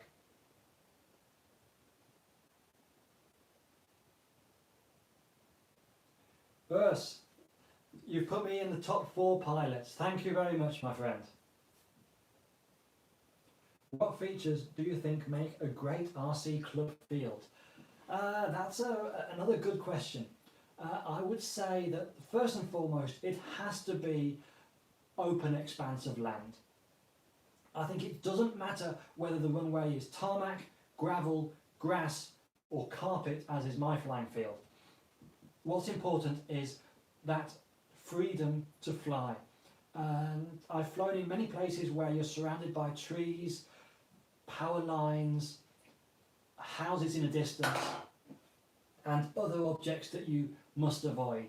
And even though they can be fun for a one-off show in a location, as can be the case of Western Park, where we all enjoy flying in, through and behind the trees, for your regular flying field, you want somewhere that you can concentrate on the actual flying. So big, vast, open areas would be the number 1 ask for me. After that, a nice runway, somewhere to store or work on the models, ideally in the shade, is also a bonus. But definitely number 1 would have to be open expanses. You then have crazy flying fields like in Chile or in Brazil at the Catch or the February event, where they've just gone to an extreme. They've made a modeler's paradise. Samuel, ¿cuándo vendré por ahí? Dime dónde es ahí, tío. Primero tendré que saber dónde estás. Luego ya hablamos. Trevor, it's amazing how much you've achieved in RC considering it's still your hobby, showing us that with passion anything is possible. Thank you. Yes, I'm a firm believer that if you want something and you enjoy it and you work hard, you can go a long way. Yes, I've lost out on sleep, some parties and some friends, but it's something that I enjoy doing so much that I'm okay with that.